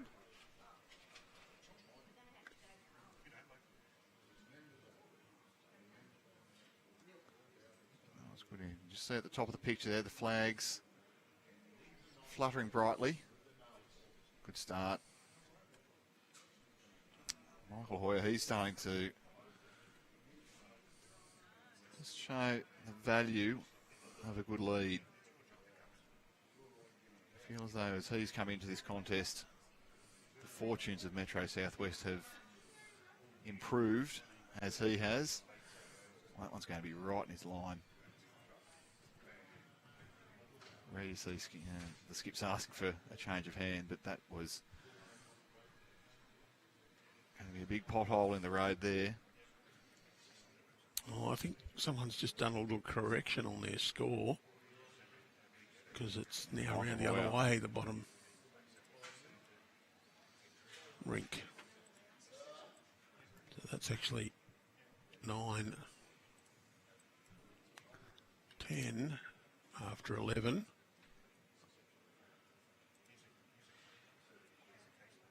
And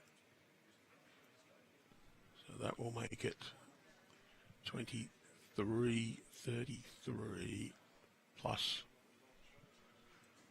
the 2 hasn't gone on yet, 25, 33. You look after that, John Beach. It's a fine bowl.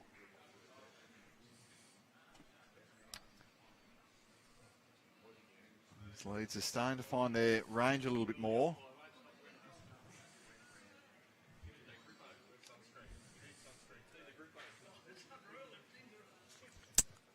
It's definitely not raining anywhere near. Shippo looked like a drowned rat walking through yesterday. It just looks like a rat now.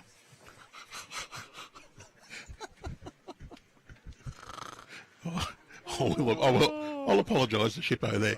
Oh, wow. It's been nice working with you, Andrew. Well, his fur's not plastered to his head like it was yesterday. That shock of signature hair from Shippo was just plastered to his head yesterday. Oh, wow. No, it's much more comfortable conditions out there for the players today, as we see here. Well, this is a fine effort as well. Gets in off the... Oh, wow.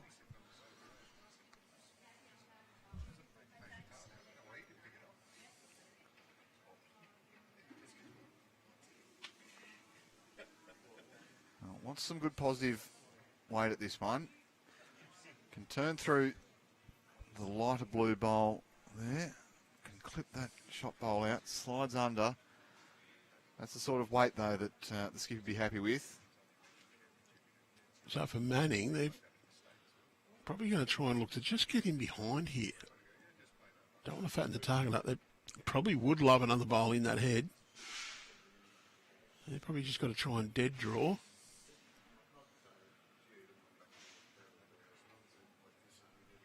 The shot Nick's suggesting is probably wait to about there, down onto that bowl, get the inside and come across, and if you happen to swing a bit more and push that one through, got your own two to catch. If you can understand those squiggles, you're pretty good. We need to play pairs together, Andrew. That looks like exactly what I'm calling for. Let's see how Garry Corey does. He probably had the track for that, but not the speed. I have heard it suggested to me I should become a professional head caller and not actually play the bowls a couple of times.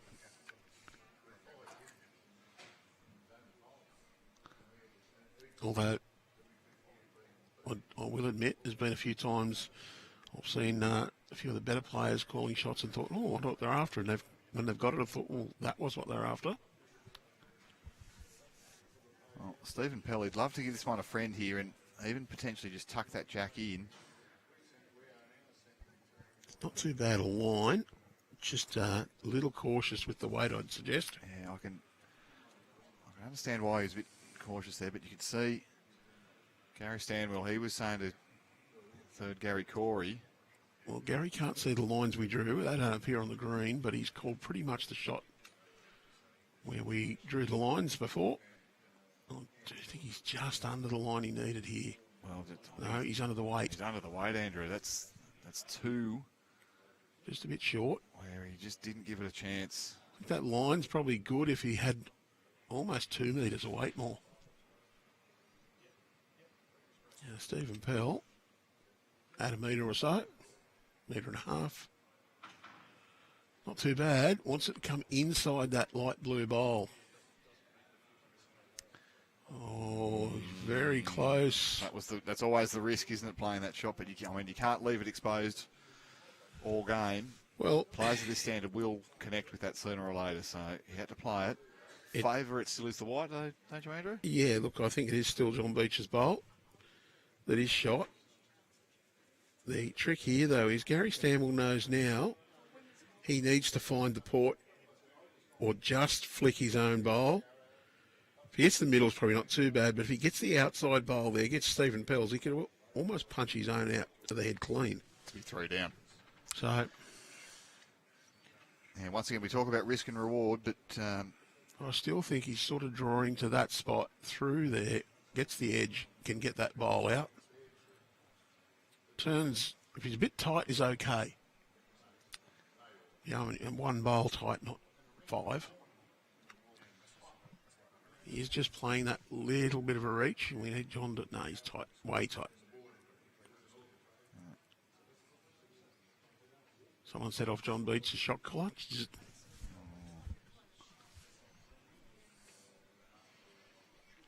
Daryl, what do I play? What do I play? I reckon he. Yeah, I like this. Cover the back. You know, you've got one. There's nothing going on for you at the back of the rink here. You've got last bowl, just cover, and then make a decision. I actually wouldn't be surprised if they don't play the last bowl if they're shot. Still.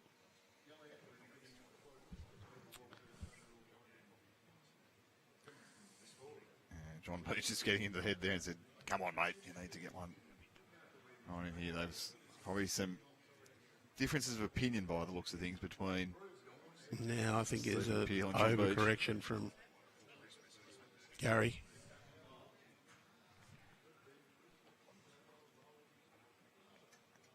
And I think they're going to, as you suggested, Andrew, they're going to chicken out, yes. So it'll be chicken tonight for Manning Great Lakes. But 10-8. It is now Daryl Webster leading Garry Stanwell.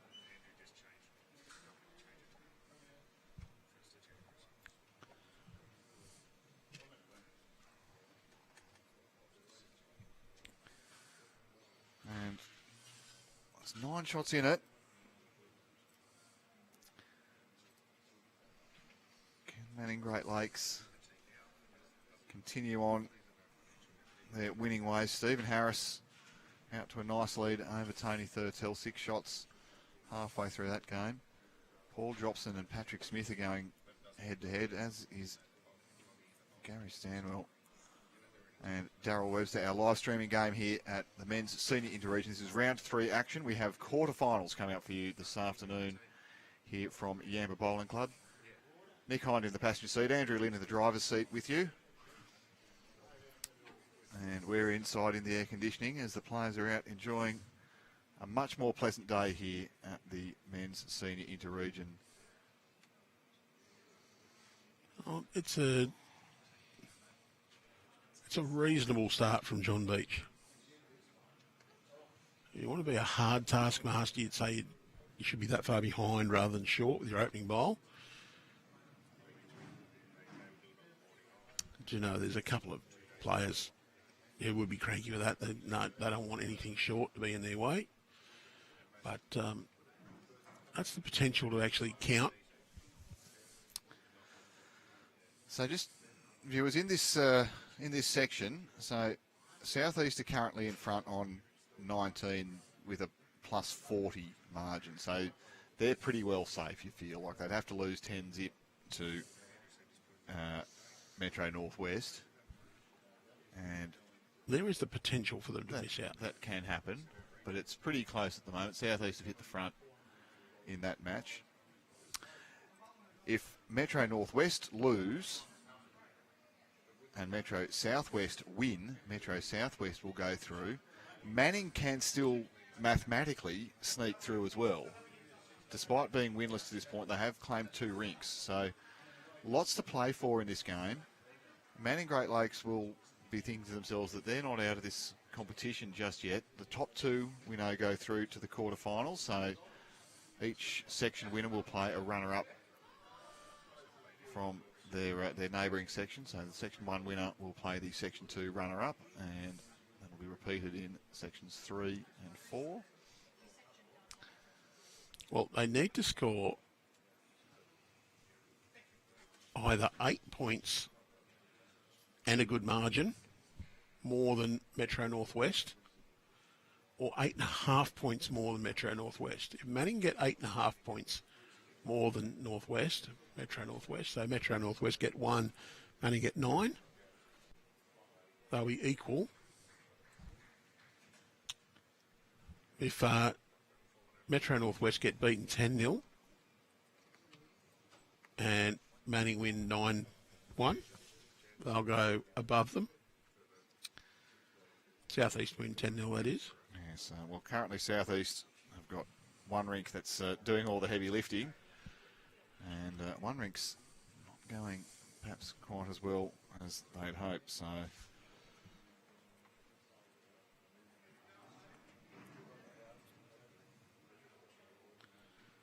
plenty to play for here just yet. So yeah, Stuart Riggs' rink is doing all the heavy lifting for Southeast at the moment. It's turned up their own bowl. Don't think it is shot though.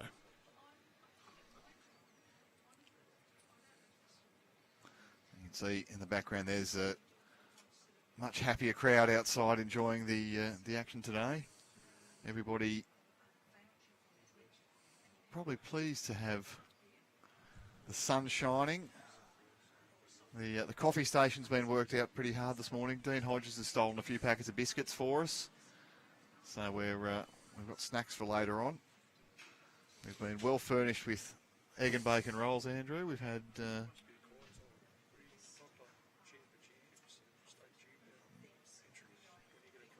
yep, and plenty of good feeds, plenty of good bowls to come yet. Champion to champion entries, singles entries close 11th February. Get in now. And also check out the entries for state junior championships and the New South Wales, what do we call it? All Abilities Para? All Abilities state championships as well, Yep. yes. So jump in now.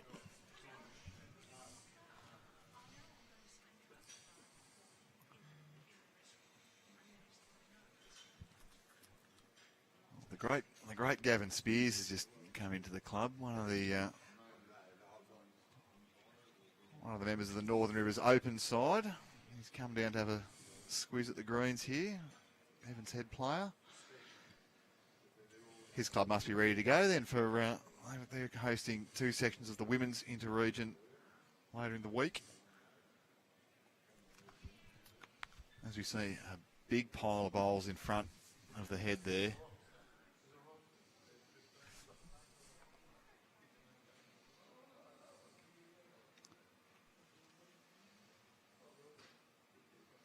Well, Garry can draw inside John Beach's bowl, probably get him to count. Well, if you can get the right edge there, that was what you could Just see. flopped off the outside, just got the inside edge to kick him over nicely. Garry Stanwell was Urging it. just pointing it to take a left turn at the end there. Didn't quite do it for him. But with that big cluster in front. Now, the thing to remember, Platinum Pennant kicks off Friday, 27th February, round one. The TAB Platinum Pennant back for season 3. Check out the season fixtures online.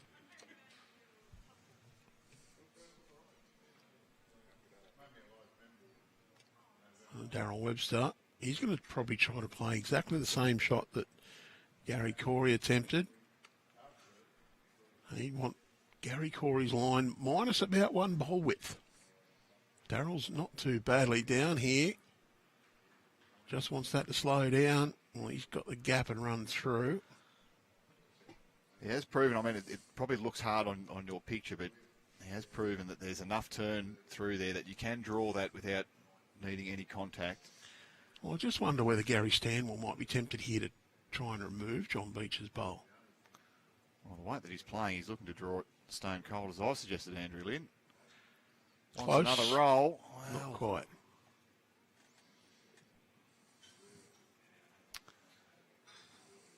yeah, I think there's an argument for that now. Gary Corey also sitting out there. He can split them even if he has to and stay. Well, I just wonder whether Gary's bowl beats the John Beach bowl that's just on the centre line behind the front ones. That's going to make it hard to do the shot that you're calling.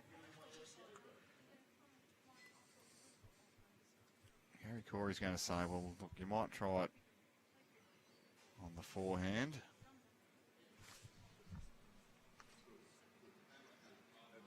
There's Jack High. You need to really rip it into there. Well, it's being urged on. Gary Corey likes it a long way out. Swing, better swing. Just not quite the finish on that hand that we see going on the other direction. The wind's not helping it get back. And now it's a bit of a guessing game as to which is number one. They might get the tape out and measure a heap of them here. No, it is one to Metro Southwest. And that would be why they didn't run.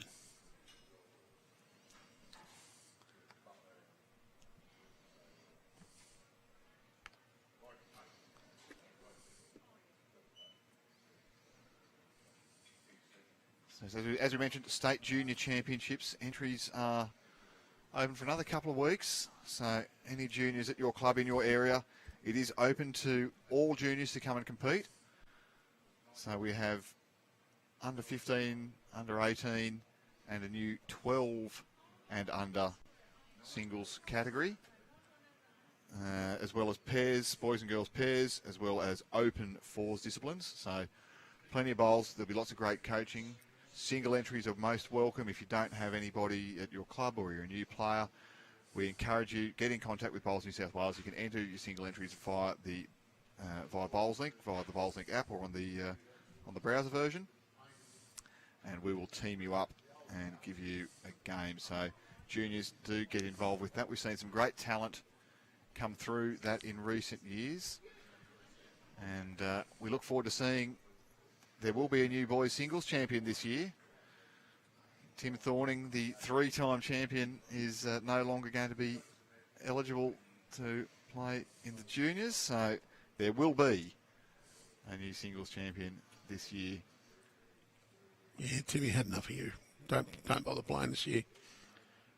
Well, we see a great response here. John Beach has started brightly again. Well, Michael Oyer's run into him. I do think John's still holding shot. Indication from Daryl was to stick with that hand, just draw inside that last bowl. Well, when you played it as good as you did the first, and he's on a decent track again here, Andrew. How's his speed? Oh, he's just added a bit too. Turned that one in. It's unlucky. I mean, you played it well. Not much value in changing. He hasn't ruined the head. It's just they're one down for now. Well, the idea now is you've got to load it up and make the opportunity to play a shot later. As we see, Peter Sheen, he's lobbed that one way out there. Yeah, I don't mind staying with that hand as well for Metro Southwest to draw into here, get the edge of that you run across. He's going to try and draw, yeah. Forehand here for Manning, Great Lakes. Well, Peter Armstrong's played some telling bowls already in this contest. Even if he chips that one up, it's not the end of the world. Can get a clear run to the jack. It's probably still only one down. Does give the opportunity, though, now for Peter Sheen, if he misses tight, to turn that over onto the jack. But looking to get to the back of the rink first, but he's clattered into that short one. And I mean, how many times does that happen? You put in a short bowl and then you run into it. No one else to blame but himself there.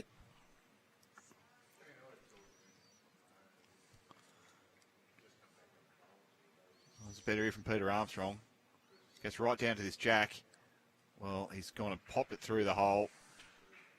Big round of applause there from Stephen Pell. It is out in the open, but it's improved it vastly now for Manning Great Lakes.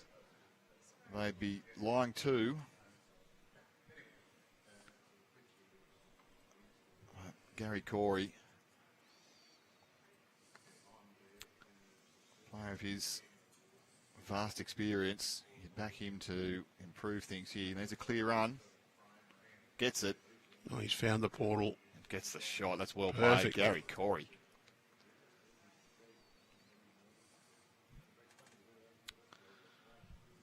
If you're Stephen Pell, important that you're finishing past this one here. Give yourself a chance to spring the jack. There's nothing at the back of the rink. You're probably playing the same hand. You follow Garry Corey down. You make sure you're a foot past. If you're a fraction tight and get your own, it's not a problem. But you just want to get just past that. Give yourself a chance to sit the shot bowl. And if you happen to sit it with this one, no problems at all. Open it up.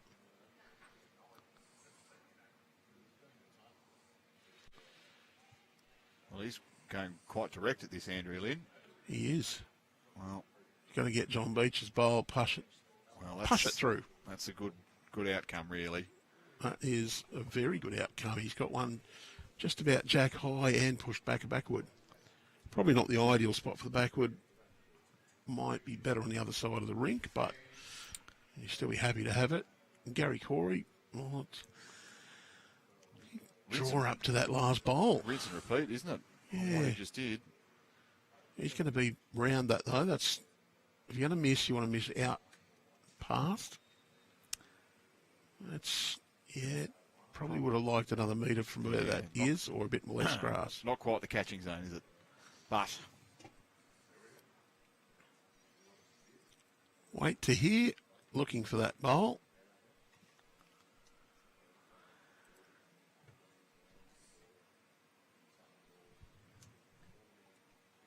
You may want to just sort of be a little more circumspect with his first, just to try and get another one in there. yeah, we'll go. Yeah, they've got a pretty handy second now, so something like this can get an edge, can turn that over, can flop in. Can he make shot? Close. Well, Stephen Pell, you can see a big rev up at the top of the picture there for Manning. So Manning Great Lakes, they feel as though he's made shot there.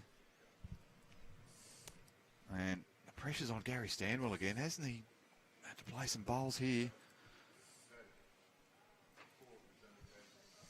So 3 telling bowls on this end so far. First one here just pops the jack through the hole. The response to this one from Garry Corey, Corey, this was tremendous. superb. And then Stephen Pell's third bowl, drawing in. Tick, 3 tick. excellent bowls. Boom. Well done, Andrew. That's some superb replay work there. And Garry Stanwell still marching back up the rink. He's got a few options here. How's he going to do this?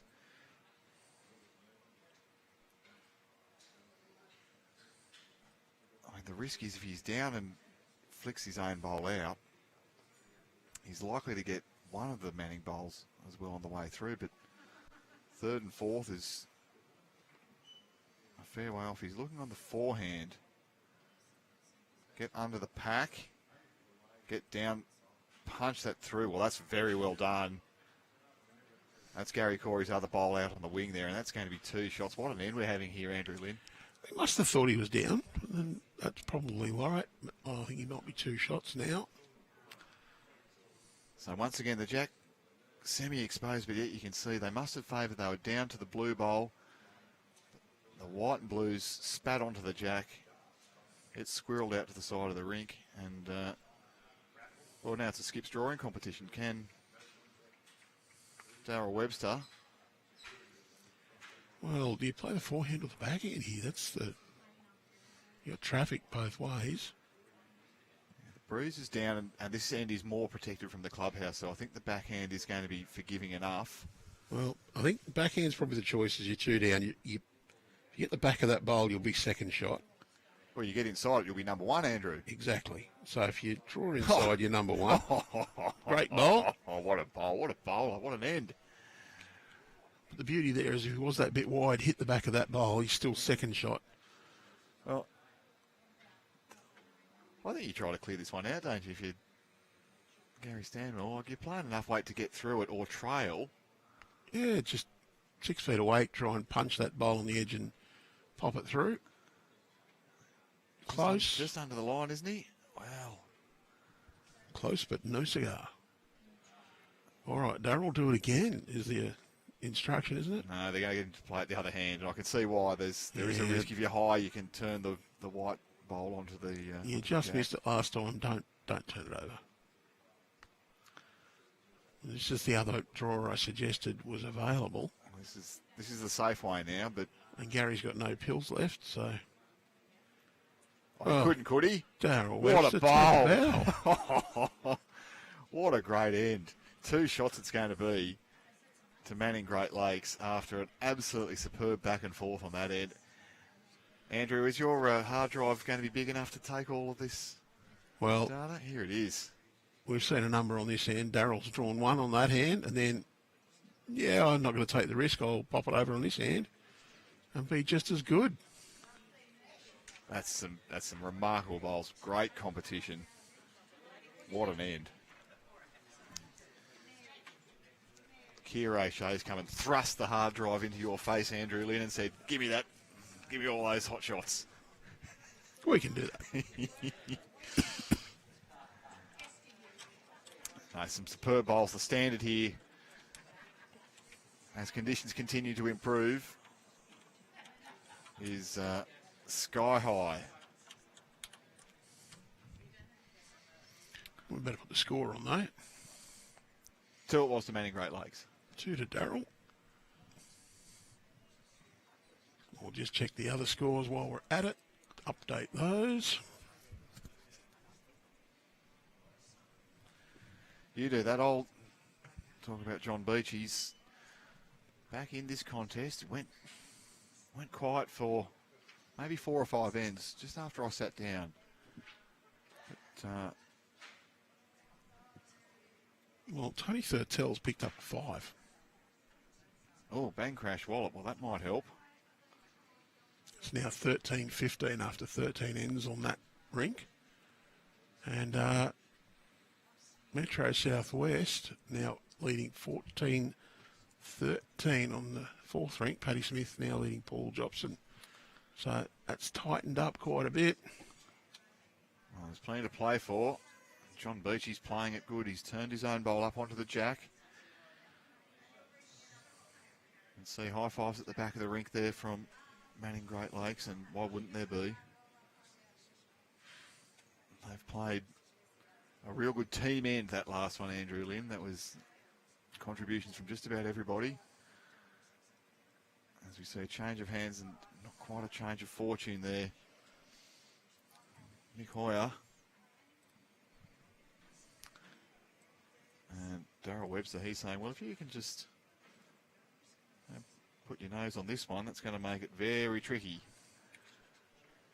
for Metro Southwest. So Peter Armstrong, well, if he goes the trip, he's a big chance.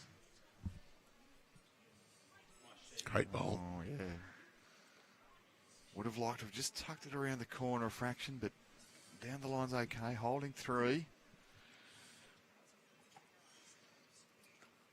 And Peter Sheen quickly on the mat. He wants to go and have a say here. Well, he's close to grabbing the jack too, isn't he? He has. Well, he's tickled it down the line as well.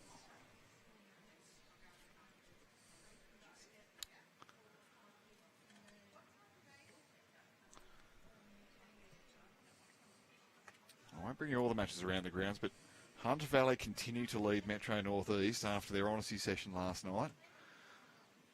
So they've come out, as you suggested, Andrew Lynn, with the pressure off. The Kingmakers. And they're playing a much better standard. I don't know that they got to this many shots yesterday in 2 games. So clearly the conditions are much more favourable for them as it is for all our players here at Yamba Bowling Club. Nick Hind in the passenger seat. Andrew Lynn's driving here. It's the men's senior interregion round 3. Quarter-final action to come this afternoon from about 1 o'clock. Make sure you like, follow and subscribe. Have your notifications turned on as we're chasing 1 billion subscribers on our YouTube channel.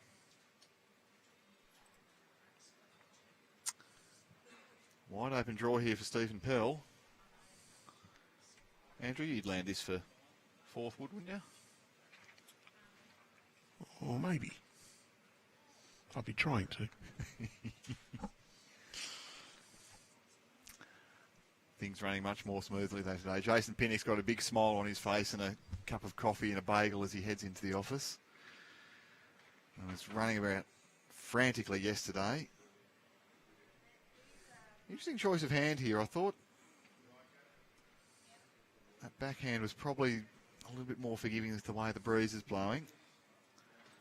And finishing short of Stephen Pell has he's probably taken away the forehand for everybody now. There is a nice drawing on that backhand side, though. Probably you'd want to err on being slightly narrow, or just go around it and draw a shot like this one. If you're Garry Corey, just go and park it right there. Thank you very much. Yeah. Stephen Pell's having a robust discussion there with Daryl Webster. How much more do I need on that hand?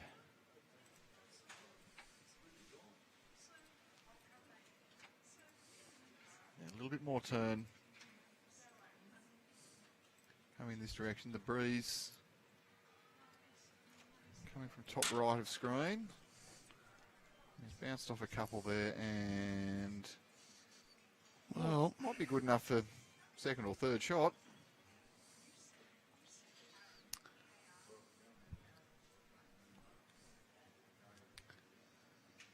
Anyway, Kira, that's the super end. There's about 12 or 13 replays on that end one, with a 20 to 10 of each shot. There's a couple of 12 out of 10 bowls in that one. Yes. Andrew, well, here's a good one from Garry Corey. It's getting applauded from a long way out. Gary Stanwell, he knew it. And that will be number 1. And potentially as many as 3 to Metro Southwest. And harks back to one of the things we've raised on previous broadcasts, that it's a little bit of a loose end from Manning, and it's often the loose ends that really hurt you rather than where someone plays a brilliant bowl, you know, they've got 2.5 millimetres to draw a shot, and they do. It's the ones where you've given your opponents, you know, a few feet to draw, and they've not really nailed it. We've only really got one bowl close. But, could be a multiple here unless Daryl Webster saves his team this time. Well, after the show he put on last end, I'm not backing him out, Andrew. I may have to go and remind our mate John Beach about this camera. We need lasers or magnets as well as shock collars. Well, you can see you didn't miss much there.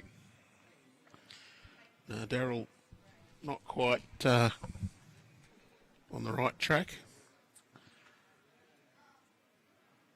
I don't quite know what the discussion is here. I'd just go park another one in there, right? Put the pressure on. Front noser here, and you've basically got control of the end, control of the whole show here, and a chance to make a big score.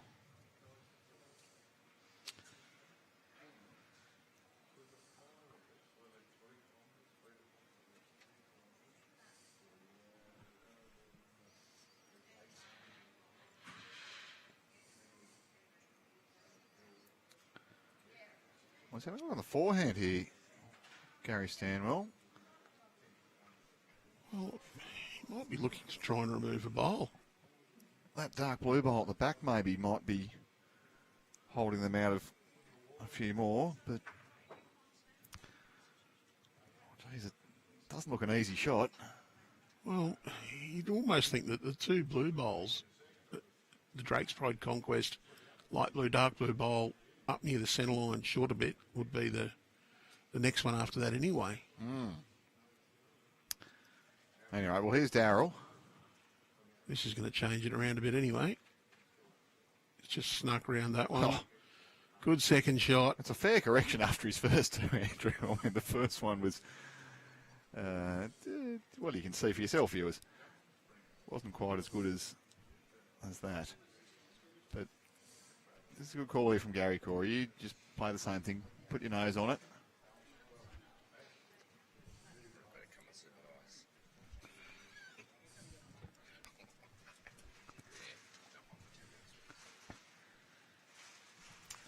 Well, very good. Good effort from... Yeah, Gary Stanwell, good safe line. I'd say that's 1 to Gary Corey, and that's what Gary says. Yes. So Metro Southwest, 1 more there. 3 shots in the big board at the moment. It's going to come down to the wire, I reckon, Andrew Lynn. We've got So, well, while you the full collection now. float the cameras around, we're going to welcome in our mystery guest. Mystery guest, introduce yourself. Good to be here, boys. Jason Pinnock from Yamba. I've been getting text messages calling for this. They've been wanting you, Jason Pinnock, on the call. It was all from DJ, apparently. Yeah, says Lee Stinson, his best mate. Oh, that's a tequila there. Oh, that's the Jindabyne rule. DJ says he's the best lead commentator around, and the answer that Jason had there, yeah, but he's then the skip commentator, so... It was great to have you both on doing our Platinum coverage last year. We've been talking about that a little bit. Have you got a tip for us for Platinum this year? Give someone who was so close to it last year, Jace. It's one of those competitions that's hard to tip. It really is. You know, every team seems to be building up again. I don't know who the favourite is. Look, just based on the fact that, correct me if I'm wrong, where are the finals at? Raymond Terrace. Yeah, well... If they make the finals, they've got to be a big hope, big chance, haven't they? So, yes. All right, well, you can mark Jason Pinnock down. The Raymond Terrace Raymonds to win the... The Jets. Oh, sorry, it was the Soldiers Point Soldiers, wasn't it? No, great to be here with you today, Jason. You look much happier. Yeah. Well, like any event that you run this big, as we see this bowl coming in, that's a great bowl. There's always, you dotting I's, crossing T's as much as you can, but there's always something that pops up. And until that first bowl's put down, mate, I'm always a little bit on edge. But then you bring the weather factor into it, and, a couple of trees decided to float some seed pods across, which affected play a little bit, I must admit. We had to deal with that as well. But overall, I was really impressed with our team, how we handled all those factors yesterday. Can't control the weather. But all we could do is control the way we deliver it and fix the issues. So, yeah, very, very proud of everyone. That was superb, mate. And good to see you with a smile on your face, cup of coffee in hand today, and come and join us. It's great to have your company. It's been an absolutely scintillating battle here. We've seen some brilliant bowls. And Andrew check out the main board now. Andrew Lynn's got a hard drive full of great bowls here. And, well, as you point out, 41 shots, Manning Great Lakes, 41 shots, Metro Southwest. Both these sides can progress as well. Wow, that's interesting. Yep. I don't think we'll get both of them through. No. One of them will. No, but have the obviously chance. The result here is a big chance of putting either through, yep. Have the opportunity to. There is a chance that the winner of this game would miss out, just would be a combination of the results of this match and the other in the section. So Southeast and Metro Northwest, the other two sides in this section, and they're duking it out currently for top spot. Southeast could miss out completely on 19. They'll probably be a bit stiff to miss out completely. They'd have to get beaten on all rinks and have a result here that goes... Big one way, yeah. Big to Metro Southwest. Manning probably need Southeast. Well, they do. They need Southeast to win, and they need to also have a reasonable win. So, good bowl again, once again there from Peter Armstrong. Parking in behind. There's a nice little collection of slips there. Yeah. What I call the egg basket, mate. They're ready to catch. And expect Garry Corey will be looking to get back and cover those, the white and the blue and blue at the back of the rink. Garry Corey's in a fair track for it. Well, he's going to be in maybe for another shot, but Gary Stanwell says it's two. Yeah. I think you're going to see a little bit more positive weight down here now, just to try and disturb something, open up something for the skipper. You can get to it both hands now too. There is a chance to chip the white bowl across onto the jack and use that. Inside edge as well, Nick, is a result. The short bowl is a little bit in the way for a clean view, but there is a path either side of it. You see there, Stephen Pell looking at the backhand run. Yeah, no, Stevens, I mean, they're going to have a discussion about this because... So your options are come down this hand, try and get that contact and clear those out. Or you're going to play weight down here, try and get the edge of that bowl and come across. If you're a fraction wide and get the edge of that, you've also got a chance for a result. But you'd be aiming for the inside run to come across and disturb that head. Sticking with the backhand there, I think you'll find that's probably a bit more of a kinder hand with the turn as well out there. Have you found that this morning, guys? The last hand this direction, there was some cracking bowls played on that hand, as we see. Well, here might be another Pell, one. What Bang. a shot. That's absolutely beautiful. Wow. It's a treat to do, here, viewers. This is absolutely sensational. It really had to be precise weight there, Jace, didn't it, to get that exact, perfect result. We're finding that on all our greens. Some people have playing those little weighted shots and they're just hanging. And look, that's the wind conditions out here a little bit actually. So you do have to have that precise weight to be able to get that swing. Pelly played a bomb there. He's been here a few times. He's played a bit of RSL bowls here recently, with some friendlies, some inner service competitions. Pelly knows our greens. No, he's looked confident. The way that he's speaking with Skip Daryl Webster, he's looked confident. He knows what he's looking to do and looking to play. And I think you can see that's the result. What he has done is made it really hard now for Garry Corey and for Metro Southwest to turn this head over, because they don't really have anything to catch where the jack's going to spill. It looks like it's a kill option, maybe only there, Nick, I think. Heavyweight into it. Looks like the kill could be set up. No. Wants it to swing, it's not going to. And hasn't given them an option at the back of the rink either, so a little bit of a waste. If he'd got through that hole or got an edge there, it might have been okay, but we see here Stephen Pell, he's going to have a good look at it. They've got a chance to make a big number, probably 3 or 4 currently. See where Daryl just indicated he'd like a bowl way out wide there. Probably to prevent the kill even, That's right. to catch on the way out. Doesn't want to give a shoulder to get off out there. So something, maybe 3 or 4 bowls. Look at the synchronisation there. Well done, Andrew. Yeah, he's going for some cover. Probably a bit deep in the end. Yeah, it looks like it's going to side cut more than anything, doesn't it, Nick? Well, it was deep in the end because he's picked it up out of the pit. Yeah.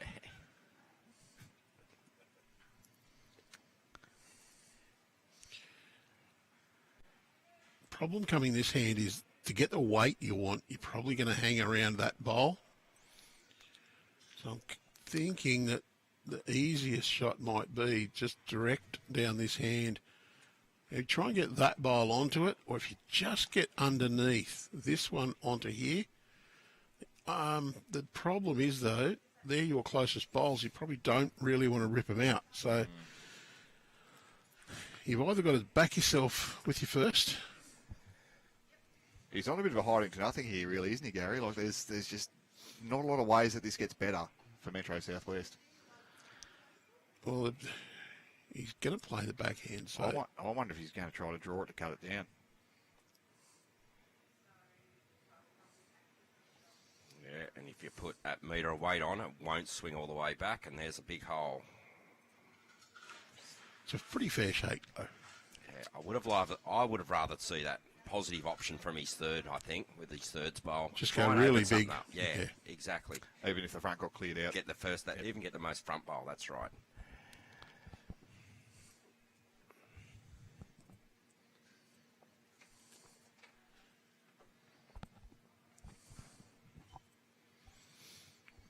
We'll see, one of those white bowls is against him as well.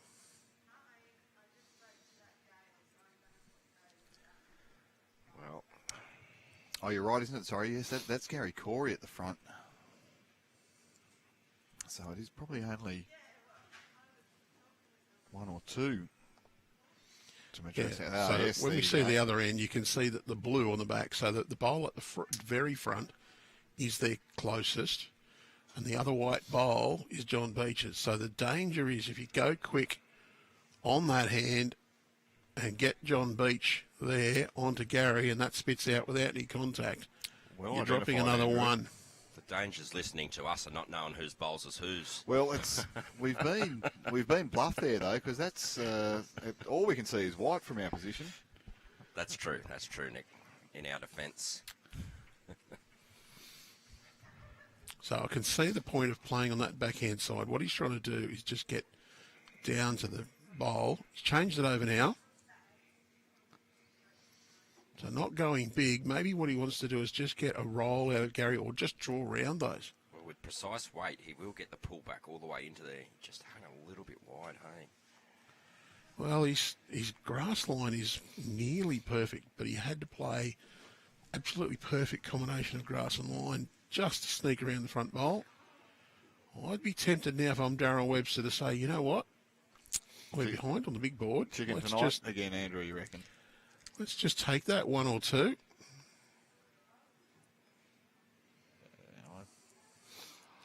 I don't know. I think knowing that is a Garry Corey bowl. Look, front there. It depends on whether you think you're one or two. If you think you're two, don't bowl it. If you think you're one, you've got the draw in here. You just get that bowl a little bit. Jack pops to here. You're definitely two.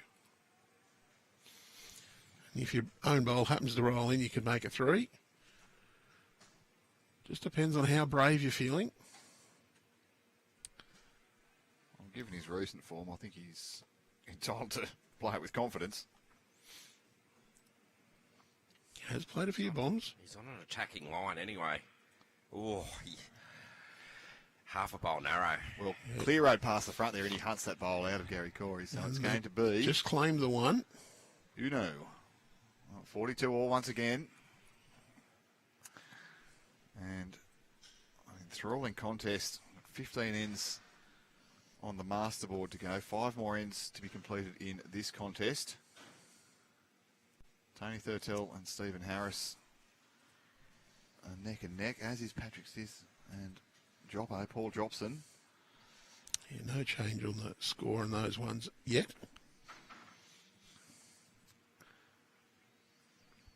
Hard to predict a winner here. Bowls. Now, Bowls is the winner. Being back on air is the winner too. We've had a great time bringing you these pictures here today. We didn't have cables full of water this morning. And yes, well, we look forward to bringing you some great content for the rest of this senior inter-region campaign, as well as the men's and women's inter-region later this week. We'll bring you some men's sectional round action, the women's semi-final, and then the men's final. Well, big change on the third rink. If you watch the score change now, 5 shots to Paul Jobson. Joppo. Went from 15-14 to 19-15 in one end.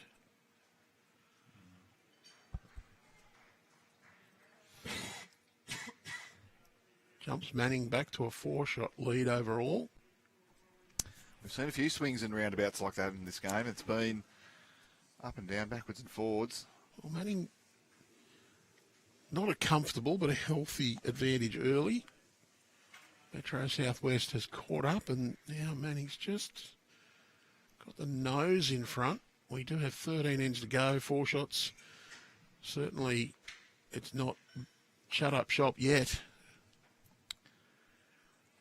And a draw helps nobody, Andrew. So they're playing for the win here. Exactly. That's good leading. Yeah, well, there is a similar contest happening over on the little green between Newcastle and Illawarra. I was over there watching our Northern River side and watching the Newcastle and Illawarra match. Wow, that's a tight one over there too. So you got Shippo up against Eric Johannes. Is a cracking match in itself. Well, Lee's just got the score up. It's 2 shots to Illawarra is the margin at the moment. 50 ends completed. Metro Southwest could sneak through with a draw, depending whether Southeast beat Metro North West. There's so many permutations and possibilities here. Southeast currently trailing by 4. But Ken Snowden's rink, which started slowly yesterday and came back, they were down 13-1 and came back and got the victory. They started slowly again today. And they're only down by 5 now, so Kenny Snowden will have his troops fired up for a big finish there. Former state over 60s representative himself, Snowy, and still a tremendous competitor. So Midwest leading Riverina Murray 60-29 after 50. They've really streaked ahead. Close between Hunter Valley and Metro Northeast, 41-38 after 43. Mid-North Coast have got nearly a 20-shot lead, 55-36 after 46 against Central Coast. And Nepean Highlanders have gone out to a 49-32 lead over Northwest after 43 ends. So we're roughly 2/3 of the way through most matches. As we said, it's 36-38. Greater Newcastle trailing Illawarra after 50. Illawarra, well, they need a victory. If they lose, they're almost certainly not going to proceed. Well, interesting though, you say Mid-North Coast, Central Coast undefeated going into this one. They could potentially fall out with a loss. Yes. So, lots to play for there. And, yeah, Mid-North Coast showing a real bit of class this morning. I love our scoring system in our game. And the way you've done the draw too, where the 2 winners play each other first, second round, and the 2 losers play each other, making every single game live. And this is the scenarios we get round 3 now. There is only one side that was assured that they would get through to the quarterfinals. That was Greater Newcastle. The way the results in that section fell, they could not fail to progress. But there's an interesting battle between the other 3 sides to see who gets that second spot. Newcastle could finish second with a loss. Even, Andrew, from the winless sides, there was only, I think, one side that definitely could not progress, which was Hunter Valley. And 2, there was, yes, Northern Rivers was the other one. It's kept 14 sides in with the hunt going into the final round. So Northern Rivers probably a little unlucky with yesterday afternoon. Unlucky with the draw though too. It was a tough section. They did lead Illawarra for much of that match, and Illawarra just hopped their way home in the end. Good way of putting it, Andrew. Yes, Jason and Robbie Warren probably won't be sending each other a Christmas card. That won't be happening. As we see. There was some gamesmanship, but let's move on. So plenty of good banter out there. We see a good bowl from man in Great Lakes, Stephen Pell. He's gone and clattered into the head, picked up the shot and really made it tricky now. A little bit of this precise weight that Jason Pinnock keeps talking about required from Garry Corey. Turn the shot bowl onto the jack to turn the jack over and back towards Metro Southwest. So just a little reminder that you are watching the Inter-Region Sides Championship. We've got the Men's Senior Championship being streamed at the moment. It's round 3. We're coming to you from the magnificent Yamba Bowling Club. We're bowling towards the Twin Pines Motel end of the green, away from the clubhouse. I've said it before, but the Twin Pines, that's a good choice for your place to stay, very convenient. They give you a little code on your key ring to scan to get member rates for the bar and the restaurants here at the club. Clean, convenient, wonderful motel. And if they're booked out, just down around the corner is the Aston Motel. Another fantastic. I've stayed in both of them. And I was pleased, and I'm fussy. So... No. He wouldn't even, Andrew Lynn wouldn't stay at the Formula 1 at Wentworthville for the members' conference. That's how fussy he is. Unbelievable. Of course, Boys. both motels, you have the option here. They're owned and operated by Yamba Bowling Club, so we'll give them a plug. So, Garry Stanwell still got to play this tricky shot. Trying to get under that white one there, Nick, through that gap. Close. He's very close here. Now he wants to bend. Oh, that's a very good effort there. Mighty effort.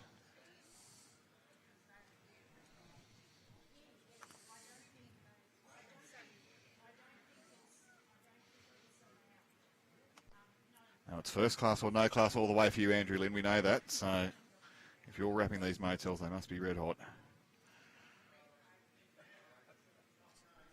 No chance there for Daryl. Well, they have to fit in our budget, though, don't they? Well, we can always look down the back of the couch cushions and find a few more bucks for you, mate.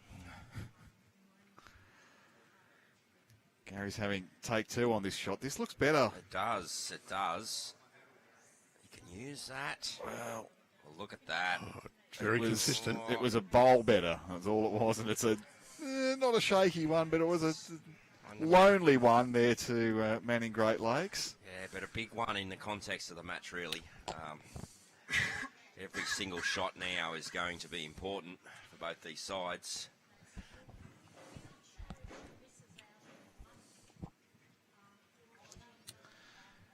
As we get to the pointy end here of what's been a really thrilling contest. High quality. Look out. What's that light on the green there? That's very clever. Andrew's managed to Photoshop some shadows in.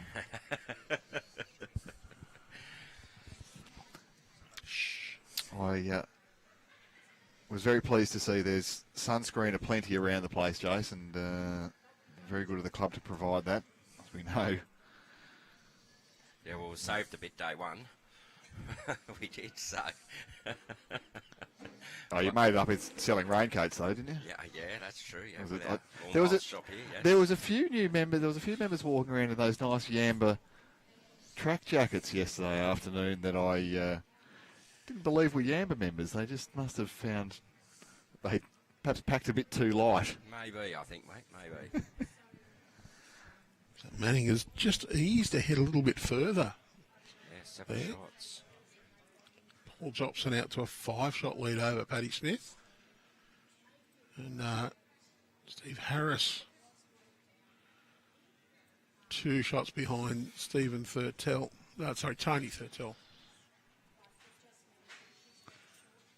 Good here. John Beach. Very useful home.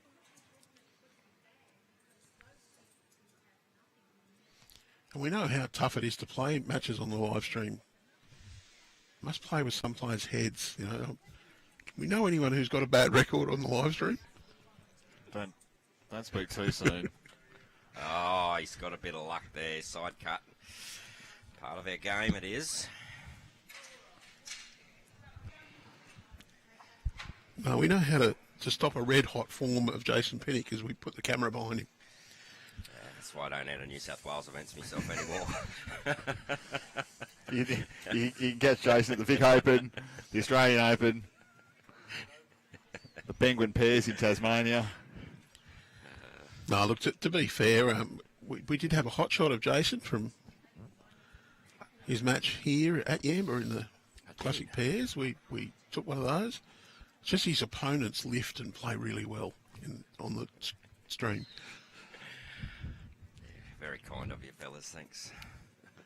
Well, do tell us, Jace, you've got a couple of monster tournaments on at this club. Tell our viewers, our millions of fans around the world, what they should be booking in for and when they should be coming up this way. Well, yes, obviously our biggest one, which was a new one that was introduced last year by the club and the board. They combined a lot of our tournaments into one Festival of Bowls week, end of May, where we run 4 different events, 3 one-day events and 1 big 3-day event. $50,000 up for grabs over the 6 days. So we're lucky there. Our mixed pairs, which we can take 54 entries, is already full. The mixed versatility 4s, got 25 out of 26 teams already in. And the Lighthouse Fours, which is the big $32,500 tournament, we've got 45 out of 48 teams already entered. So, and the winner of the Lighthouse Fours gets a spot somewhere else too, don't they? They get to go to Lightning Ridge. They do. We've got a bit of a partnership we have with Lightning Ridge. There's a lot of things we're doing, not just bowls related, but club related, because their model is similar to ours as far as clubs are concerned, the size, the revenues, etc. So there's a bit of work going on there between administration. So we've also married up with bowls, and they've offered us a spot, the winner of our Lighthouse Fours, to go to the Black Opal Classic. And their winner of their Prelude usually goes to the Black Opal Classic, but the runner-up of their Prelude comes to us as the Lighthouse Fours entrant for free as well. You get the great prize of going to Canberra for being runner-up. You'd nearly throw the game. Oh, mate. That's what you'd tell everyone, wouldn't you? But as we know, with Lightning Ridge's new tournament, the Super Fours, the winner of the Black Opal gets an entry into the Super Fours. So there's a lot of different opportunities for people here at Yamba and Lightning Ridge to get involved in those big tournaments. It's a really good relationship, and we're looking to build it further into the future. So, yeah, that'll be a big 6 days. As I said, nearly booked out. As we see this one coming down. Very good effort. And, if anyone wants any entries, just flick me a text message or an email. We are doing an online entry system, but shoot me a message and I can help you with that entry if I can. So. Are we putting Jason's personal number up on the screen? Or? No, we're not doing that, are we, at all? But anyone can find it anywhere anyway, so it doesn't matter. No, search around. There's some flyers out there. It's a great club. It's a great venue, and great to be here bringing you these pictures. As we see, it's Metro Southwest holding shot, but it's a lonely-looking number 1 there. Garry Corey, he could almost cover and count here if you reach. Yeah, that's a shame, that is. Well, Stephen Pell played a nice little reaching shot a few ends ago coming this direction to convert the head. Can he do it again? Not too far away. Very close here he is. Inside edge of that. Down onto the jack. Oh, it's cut right across. What an effort, though. Gave it a fair show, gave it every chance. That's one of the bowls where you'd go, you know what, I've given that a great chance. I'm happy with that. Would that it work? Garry now, I think he needs to draw to the darker bowl just behind the jack. Back right. Just got to thread the needle there. Oh, he's going to crash. No, he's not. Jason Pinnock knows his greens. He's going to crash into that crash one. On the outside of the bowl he wanted. Just let us worry about the great characteristics, Andrew, all right? I like getting them little one-ups. I've got to just take them every now and then when it happens. Well, he didn't get any one-ups on the live stream games. Oh, There's more one down or two down.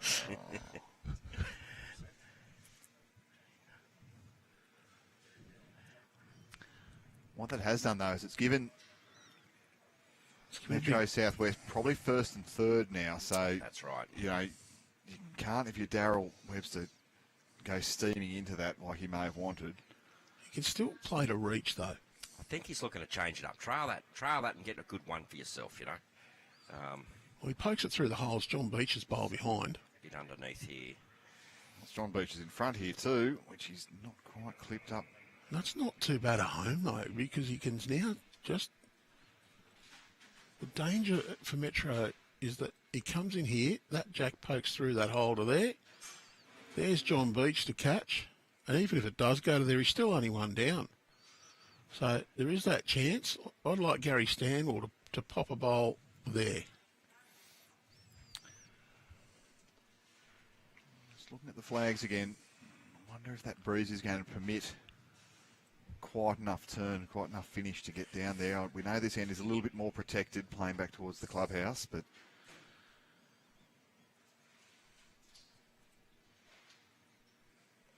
well, Jason Pinnock will let us know moments after this has left the hand whether he's a chance of doing that. Looks tight. He doesn't want to run into this white bowl at the front. Yeah, no, he hasn't got the weight for it either. If he was looking to push up and through there like that. Well, draw weight. I think he's actually made Daryl Webster's shot a little easier than that. I think so too. Potentially backhand to get them both here, and Well, I Spit think the he's jack. looking for the forehand trail of the jack, in all honesty. Just a reminder Clear too, path. if you're looking for progress scores from all of the other matches, results.bowlslink.com.au on Bowls New South Wales. The competitors are entering the scores, so they're as up to date as you will get when you click on the live scores for the men's senior interregion. And it's quite live scoring's been quite taken up quite good by this group of bowlers. Hardly any inquiries today that I'm aware of, Nick. I've been parked in here since about the third end of the game, so Yep. Couple of people got a little bit of a help this morning. Just come and said, "Oh, how do I find the game?" And Yep. they were reminded, and they went, "Oh, yeah, that's right." So the issues yesterday with the wet weather also made it harder for the phones to be used, as we know. There's some water on the screen. There's ghost touches and the like, so it's going to be at least one here. How many? One. One only. One indicated. So, Metro Southwest. So that gap's closing now. It is back to a 3-shot margin. 8 ends to go. 3 shots the margin. It's Patrick Smith's just closed that gap on Paul Jobson.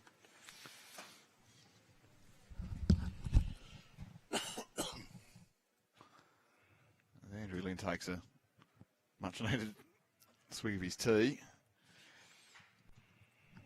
yeah, just had a dry throat. Bring him back. I think the Albatross has just made a comment. Team leaving turned off. If only we could hope for such things, Andrew. But you're doing a sensational job for us here. Great to have you back. He's been off for about 7 weeks, Andrew Lynn, and feet up in the rocker recliner at home. He tells me he hasn't done any housework at all. I've been looking after attempting to look after the wife, who's been a little bit unwell. So Up there tarring the roof, weren't you, Andrew? Cleaning out gutters. nothing that strenuous. Adding the sunroom. A couple of days it was try not to melt. Yeah, we trust everybody's a bit cooler now. I think largely that heat wave has dissipated across the state, but we did see yesterday, didn't we, Jace, a few players that were perhaps underprepared for... Quite a few, actually, and even some locals. Don't worry about that. It was quite a cool night. I saw Buller Burton had a jumper on underneath his playing uniform. Yeah. So that big bushy beard wasn't doing all it could to keep him warm. He's a famous figure on the Northern Rivers Buller. He is a good man. They were all rugged up yesterday afternoon. Got quite cool. Well, I noted the Riverina Murray crew didn't worry about it too much. They were wearing shorts and T-shirts. That was a relief after their 47, 48 degrees, whatever they've come from. They're tough. They were living it up. So, no one's nailed it quite yet here. Importantly for Peter Sheen to go and park one on that.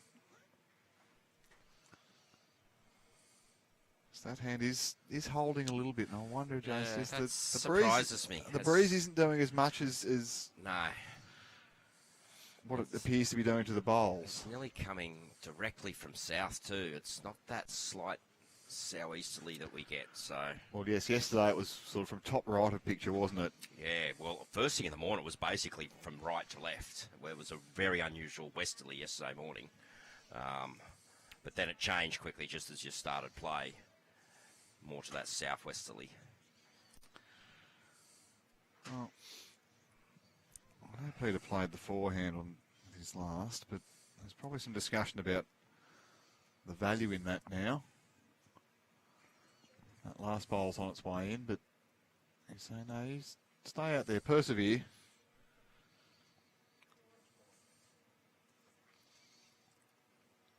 Just wants to miss the bowl closest to the centre line. The two blue bowls, Peter Armstrong. Well, this looks a better go. Can clip The off edge and that. run in. Very well done. Yep. No, play what the skip called, you know, play it high, give it a chance to do just that. You've got a lot of bowls already stopping in front, so it's all about just starting to give him better chances. It's been happening a lot out there on a lot of the greens. Obviously, a fair bit of water on them yesterday, so there is a lot of holding happening out there. Talking to some of the players this morning, Jason, there's many complimentary remarks about the state of the greens and how well they were still finishing and still running despite yesterday's conditions. So I think credit to your green staff. I saw they were here marking lines until quite late last night, and again back first thing this morning. Yeah, no, Graham and the crew do a great job, and yeah, Graham's always prepared with these big events, and he's happy to do a couple of hours extra at night time, get those extra lines marked, and save him a few minutes the next day. He can get an extra roll in, get an extra cut in if he needs to. So yeah, very well prepared. He had our lights on the green that we're on now. He had them on at 5 o'clock this morning with a mower on there. So it's sterling service, and for all the greenkeepers at Bowls New South Wales events, we often bring a bit of rain for you, so we do apologise for these. Yeah, the lines, he did remark the lines this morning. He did 2 greens last night, and then it left him 2 greens to mark this morning. So. Yeah, the lines, they're blue lines on the green here. They're very visible while you're out in the green. Yeah. They blend in a bit, though, on the camera, screen. yeah. Yeah, but they're very visible out there for the players. Somebody did say on the comments that they'd never seen a green without centre lines marked in Australia, but no, they just couldn't see them. They're definitely there. Yep. Actually, as the sun comes out, you can just see that line a little bit better. Garry Corey's going to look to correct here. Just wants the front of those. Oh, his memory's excellent. Continues to be. There's a big cluster over there. Garry using an XG size 2. Stephen Pell played really positive on the last one, but sort of threw it out a bit high. This one, just go on him, but he's in a good area. Oh, he's got the flick. A couple of bounces. Second shot out of that. Well, he's also made it better for his skipper. That looks better to get to. He hasn't got that bowl in front now. It's a jack-eye bowl to use. And so good result in the end. Yeah, and I think he stayed up at the back of the rink, Andrew. If you could bring that camera back, I think Stephen Pell did stay up with his previous bowl at the back of the rink. There it is, yes. So best back. Yep. I think it's going to give an opportunity for Daryl Webster to play basically whatever weight he likes at that. Play his hand as well. Yeah, exactly right, Andrew. They're almost going to go backhand, because if you guts the jack on the backhand, it's coming back towards your own bowl. Although, just run it into the number. Yeah. Just run it straight back to the number, and that's about as good as you can get. You're probably going to give yourself a chance, jack or bowl. Although Garry Stanwell, he might change this up a bit here. Well, he'd want to. Oh, he has. He's given it away. Well, it's a bit unfortunate, but you feel as though the way that was lying, though, you had to move it. Yeah, exactly. You couldn't leave that for Daryl. Well, it's forehand draw now for Daryl, I'd imagine. Yeah, he'll get under that bowl nicely on this hand. He will. That's a really good guide for him, that bowl on that forehand. He's not going forehand, though. No, he's playing the backhand. Okay. That forehand's holding a little bit. I thought it was a perfect line underneath there. He could have got the trail and really snuck it away from Garry completely. Oh, he's covered the back. He's got 2 best back now. It's a curious decision, really, isn't it? At the stage of the game, you've got a chance to potentially, you get a front noser on that and you can make it really, really hard. Well, Garry Corey's saying, come in here and get rid of that bowl. Good luck at swinging on that hand for the bowl. He might need to get it through the front if he's going to get it anywhere. And again, if you just get the flick off that bowl and that jack down the line to there, you do improve your position. Yeah, it's swinging too much, that hand, Andrew. That won't happen. I think he's just got a dead draw this to try and get the shot. It's a bit wide there. He may get an edge off of that pack.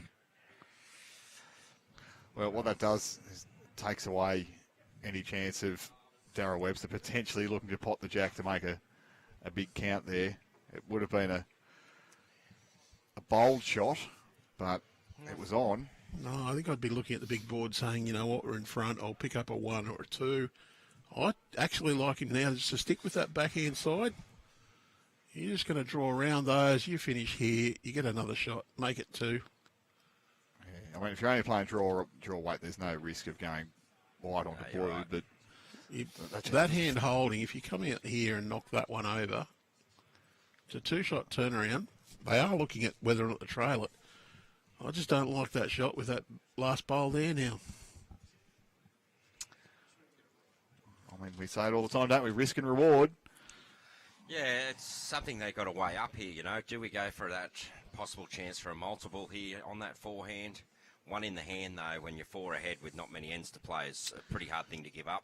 Well, yeah, and you can see on the other scoreboards there, you know, Paul Jobson's only got one more end to go.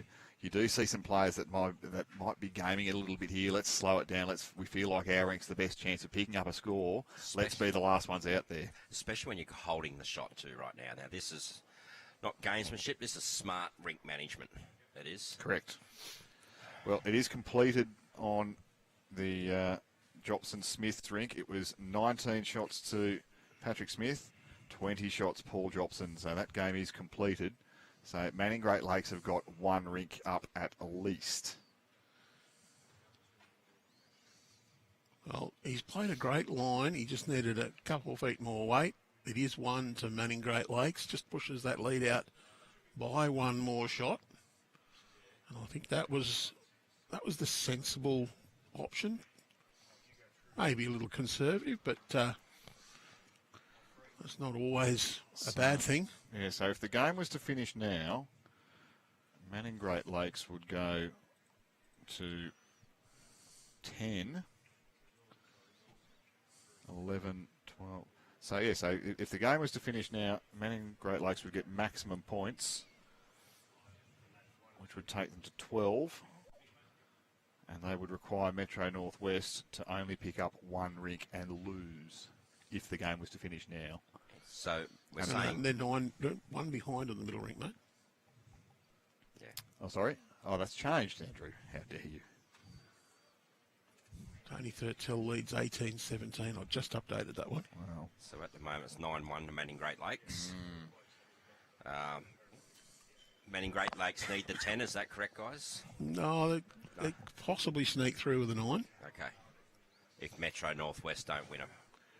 8.5 will do with Metro Northwest, yeah. Okay, cool. All right. Well, They need to score 8.5 more than Metro Northwest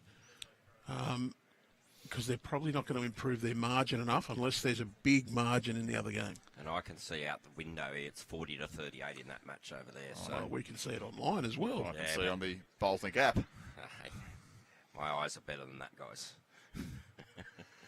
So, no, but Southeast have hit the front on 2 rinks there now. It's 40-38. So, and Ken Snowden is back within 4 shots in a defence-oriented contest there. It's only 22 shots in 17 ends. Southeast leads 1 rink by 1 rink by 5, and they're 4 behind on the third one. So at this stage, Metro Northwest picking up a point. A 1 point would take them to 11. And if Manning pick up a 9, they go to 11. Margin's not in favour of Manning, though. Okay. All right. So basically we're saying Manning Great Lakes need 10-0 to have a chance. At this stage, they probably need, yes, a 10-0. It's an exciting finish, isn't it, eh? Or they need to exciting. start barracking for Snowy. Well, All right. Because they're 21 shots behind Metro Northwest on margin. So if it's only 8, if they get 8 more than Metro Northwest, they'll miss out on the margin.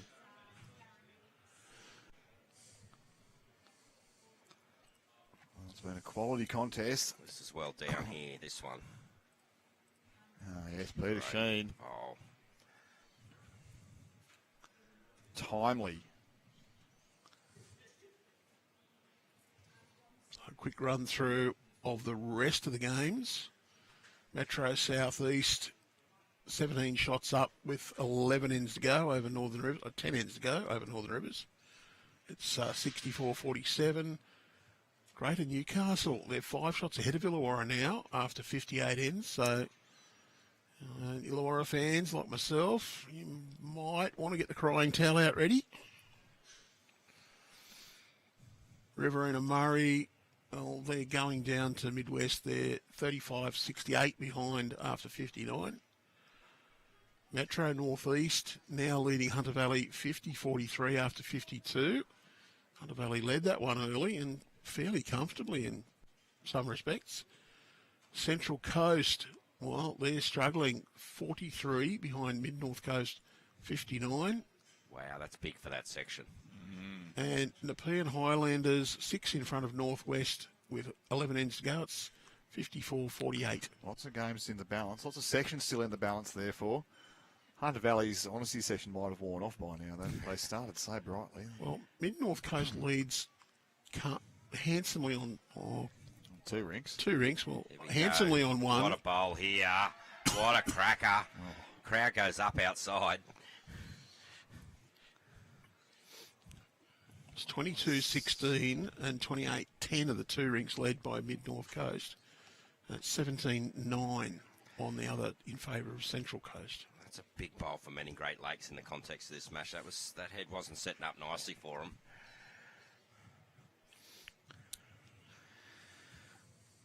A big bowl here for Garry Corey because he can potentially just pop that through, get the jack moving. He's got the weight to do it as well. Yeah, it's just going to hold that side though. He sat nicely there. Good effort. You see Daryl straight away. All right, get out here. Yeah, there was no no discussion about that. This is where you're putting it. Stephen Pell. Do as I say, don't do as I do. Oh, it's an interesting team too because you've got 3 fellas who are probably used to playing as skip on that rink. John Beach, he's used to playing as skip. We've seen him jumping in and giving directions a few times. I know Stephen Pell, he plays at the back end with Foster over the last few years. I think he's still with Foster. Yeah, I think he skips for Schrodes actually. I think he does skip over top of Schrodes. Oh, and what he's shown today, Stephen Pell, he's a pretty viable option anywhere. They were actually entered into one of our big lighthouse fours actually, and yeah, Pelly is skipping that rink. Well, Peter certainly wouldn't be shy in giving his opinion though. So he'd be used to playing with someone who likes to give you the input.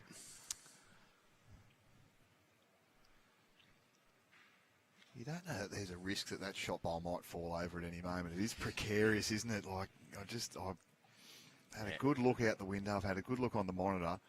It almost looks like it might just topple over at any moment.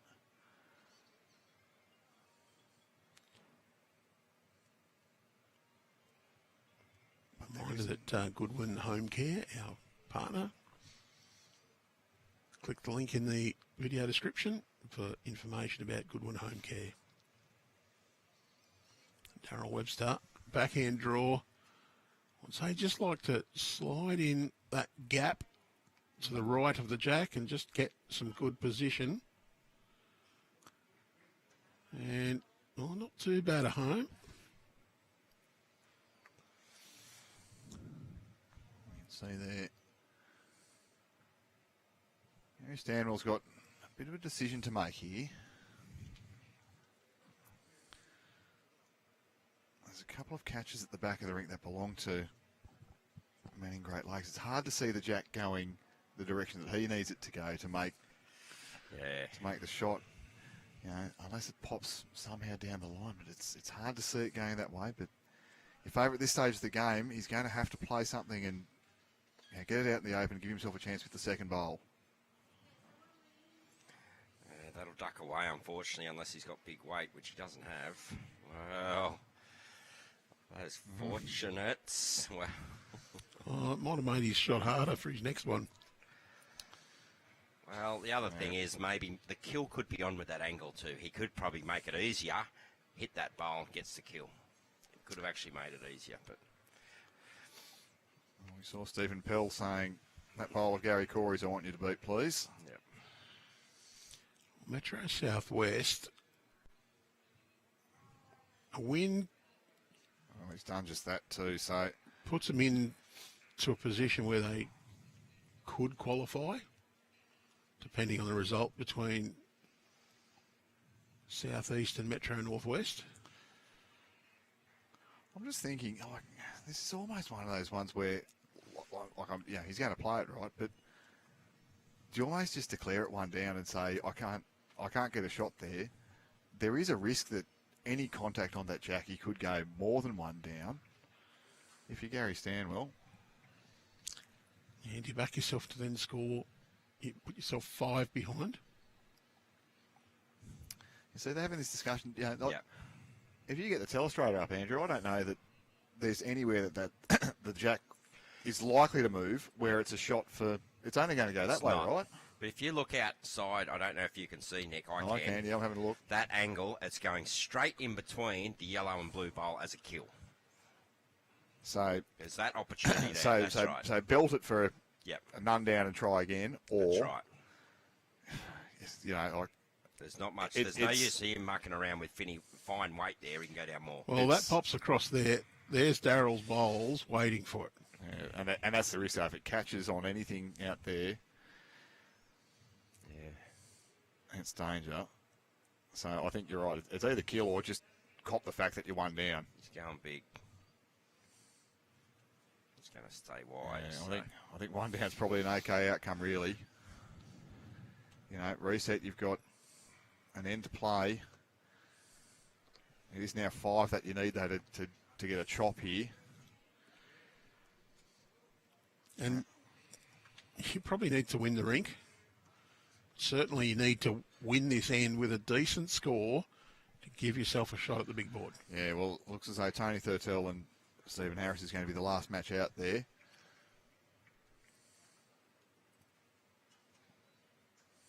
So we'll see.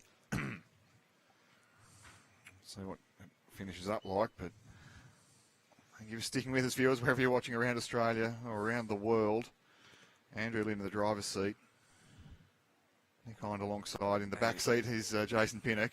Thurtell and Harris, I'm looking out live outside. I don't know if you got it on the live scores. It's not coming up on our screen. It's saying 20 to 18 to Southwest on the 20th end. That is correct. Yeah, it's just come up there now. So it's 2-1. There we go. So 54 to 50, Manning Great Lakes leading Metro Southwest. Don't worry about margins now, folks, because there's not going to be anything big enough to disturb it. It's all going to come down to who can claim these last 2 rinks. Paul Jobson has already got 1 rink up for Manning Great Lakes. Daryl Webster has the ascendancy here in this match, leading by 5 going into the final end. But Tony Thurtell for Metro Southwest could pinch this game and potentially play themselves into a quarter-final spot. John Beach's first bowl is, I put it 9.4 out of 10. It becomes even better if his second one finishes behind. Where's the 0.4 come from? Where's the 0.4? Hey, it's a pretty good rating. And I tell you what, Andrew Lynn, that might be up to a 9.5 now with where that last bowl's finished. If he'd parked his last one on the tee, I would have given him 10 out of 10 for both of those. Well, the whole point was it made you think. Inspire thought. That's what we're about to do. This is pretty well down. This is close. If it's Oh, got Michael the Hoyer, he's just going to clap on the back of that. So, little unlucky. First bowl. That's where the 0.4 comes from. First bowl 10 out of 10 now, Andrew. Yep. The difficult thing, though, for Michael Hoyer, and look, it's no knock on him, that second bowl gave it a good chance, but he hasn't got one past. And now they've got an opportunity with 6 bowls to try to find 5 shots. 2 of them are short, so they've only got 6 bowls to do something here. Well, unfortunately for Peter Armstrong, he's dropped that one short, covering the front for a rebound, but no. I'm looking next door, and Manning Great Lakes have just trailed the jack on the Stephen Harris rink. Oh, Manning, they're going to find themselves through to the quarterfinals. Stay tuned on Bowls Link. We'll have all the results through. Throw another anomaly at you. What about a drawn rink? Well, draw helps nobody, really. No, drawn rink. Oh, draw, well, yes. For half a rink point. Yeah, that it does affect it because it's an exactly 8 points difference between Metro Northwest and Manning. So 8.5 is then going to put someone through by half a point unless there's a drawn rink in that other match as well. Well, Southeast and Metro Northwest will finish after this contest, so the Manning Great Lakes or Metro Southwest boys might be... This is a very good bowl, Metro Southwest. Wow. Fantastic effort. The, Still one down. Southeast might get a big new fan club over there because the winner of this game will be wanting Southeast to do a number on Metro Well, here's the thing too. Northwest. Who's played more bowls on the two rinks? Who's going to finish last? That would be affecting my decision-making process on this rink. If the other rink's going to be finishing first, I'd be happy to sit at one down on the head for a little bit longer and just load up this area behind. Yep. Just here. Just really get this area covered. That's happening now, Andrew. If you have a look out there, the other rink, Metro Southwest have slowed that rink right down. There's lots of conversation happening. And look, as you're entitled to, it's a critical part of the game. We know that there are opportunities to just be a little bit more considered in what bowl you're going to play, what shot you're going to play, how you're going to play it. That's right. It's a sides match. It's not about a rink. It's about the side result. Exactly. Well, that's a bit of a misfire there from Stephen Pell, who's got plenty of credits in the bank today. Yeah. But that's really a nothing bowl. And then you get maybe a little bit of rink gamesmanship going on. If someone is deliberately slowing it down, you tell your opponents, come on, get on with it. You're wasting time. Yeah, but at this time of the game, that isn't gamesmanship. No. It really isn't. And these players are good enough to know that. So the indication from Garry Stanwell was it was 1 to Metro Southwest. Wow. But again, I mean, there's another...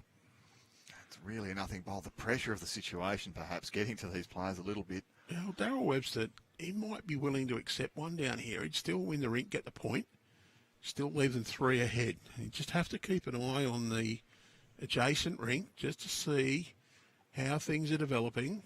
Get it in the plans to say, all right, if one down's good enough, we'll take it. And if we need to score a shots because it's looking sour on the other one, let's build this head up so we've got an opportunity to be attacking and not take a risk. Yeah, well, the issue Metro Southwest has got here is that there's nothing past Jack, and it's pretty hard to kill it from how things are situated. Very close. Stephen And Pell's got it. And they're about to be 2 down. They do have a bowl past the Jack, but Only one. I feel as though you might have to start looking to kill it now. I think so. Next door, Men in Great Lakes. Some big claps happening next door. They've got 2 shots on the adjacent rink, so that's that drawn rink now. Live scoreboard would show that. Oh. Is this a third one coming in? You saw on your screen there, Garry Stanwell It's finished wide, but there's a big clap there by Steve Harris to his third. So saying, Garry Stanwell on our stream ring, he said, you got to flick that out. And so it's Gary Corey with some pace up the middle. He hasn't got the line for that. And it's not going to stay on either, so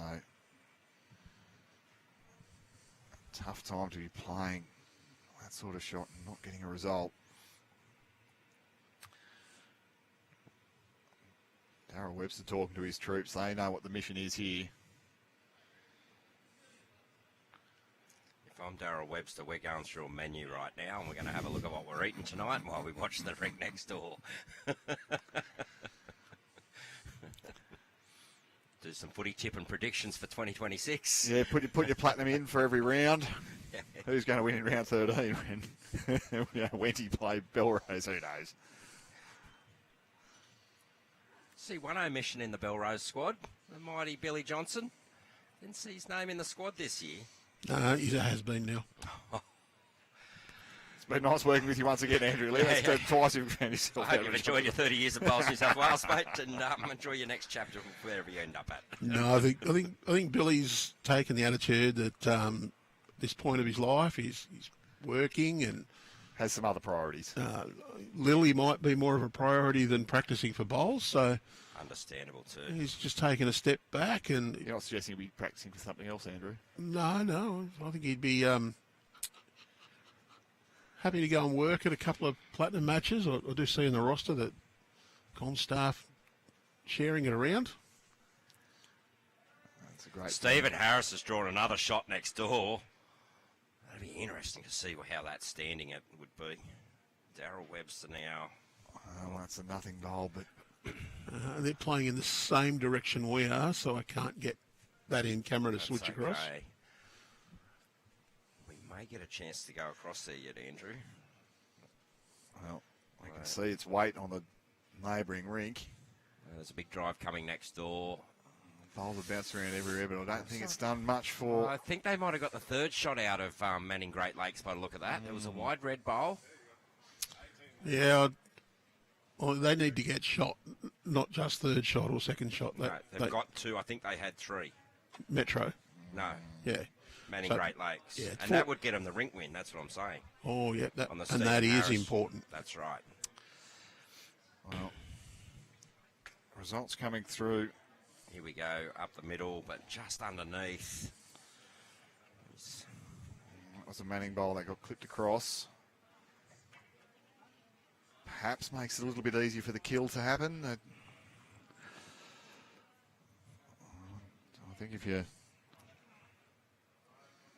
Daryl, Draw one in. there you Look, go.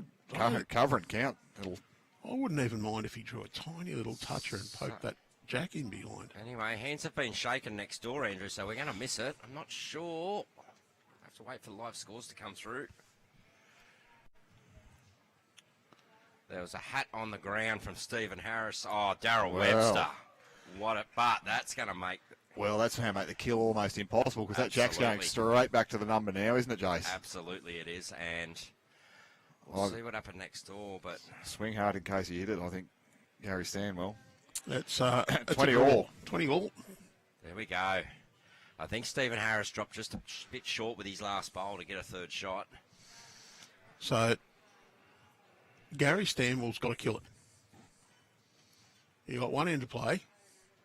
You're 6 behind.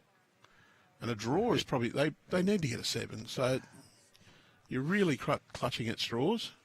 And I've already got a 7 this year, mate. Well, you've got to try for it. It doesn't count. Park Beach, Allen Buck and fours, mate. Last end In of our one last end? round. Yes, last end. 5 behind, we got a 7. So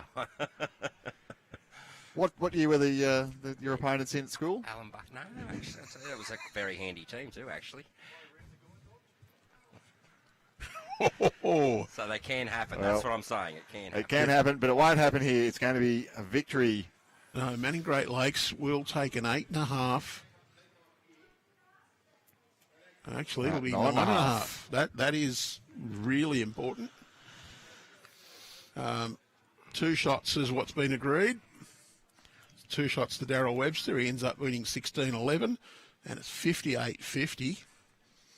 So that is a fantastic win. And is it a big enough win? That's the... Well, we're going to tie up all the scores, Andrew Lynn.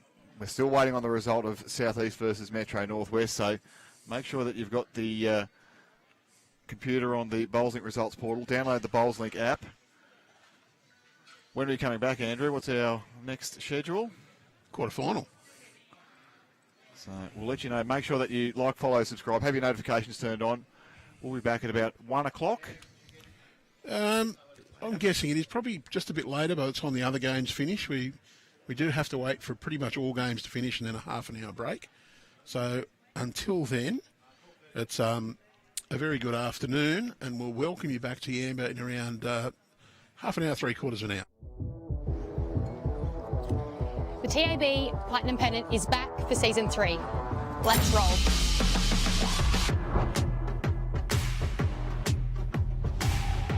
New rules, new teams, same world-class competition.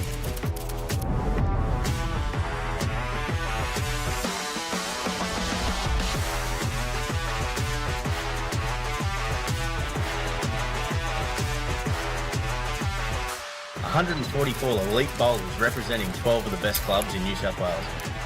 Each side stacked with state, national and international representatives. And this year, the stakes are higher than ever.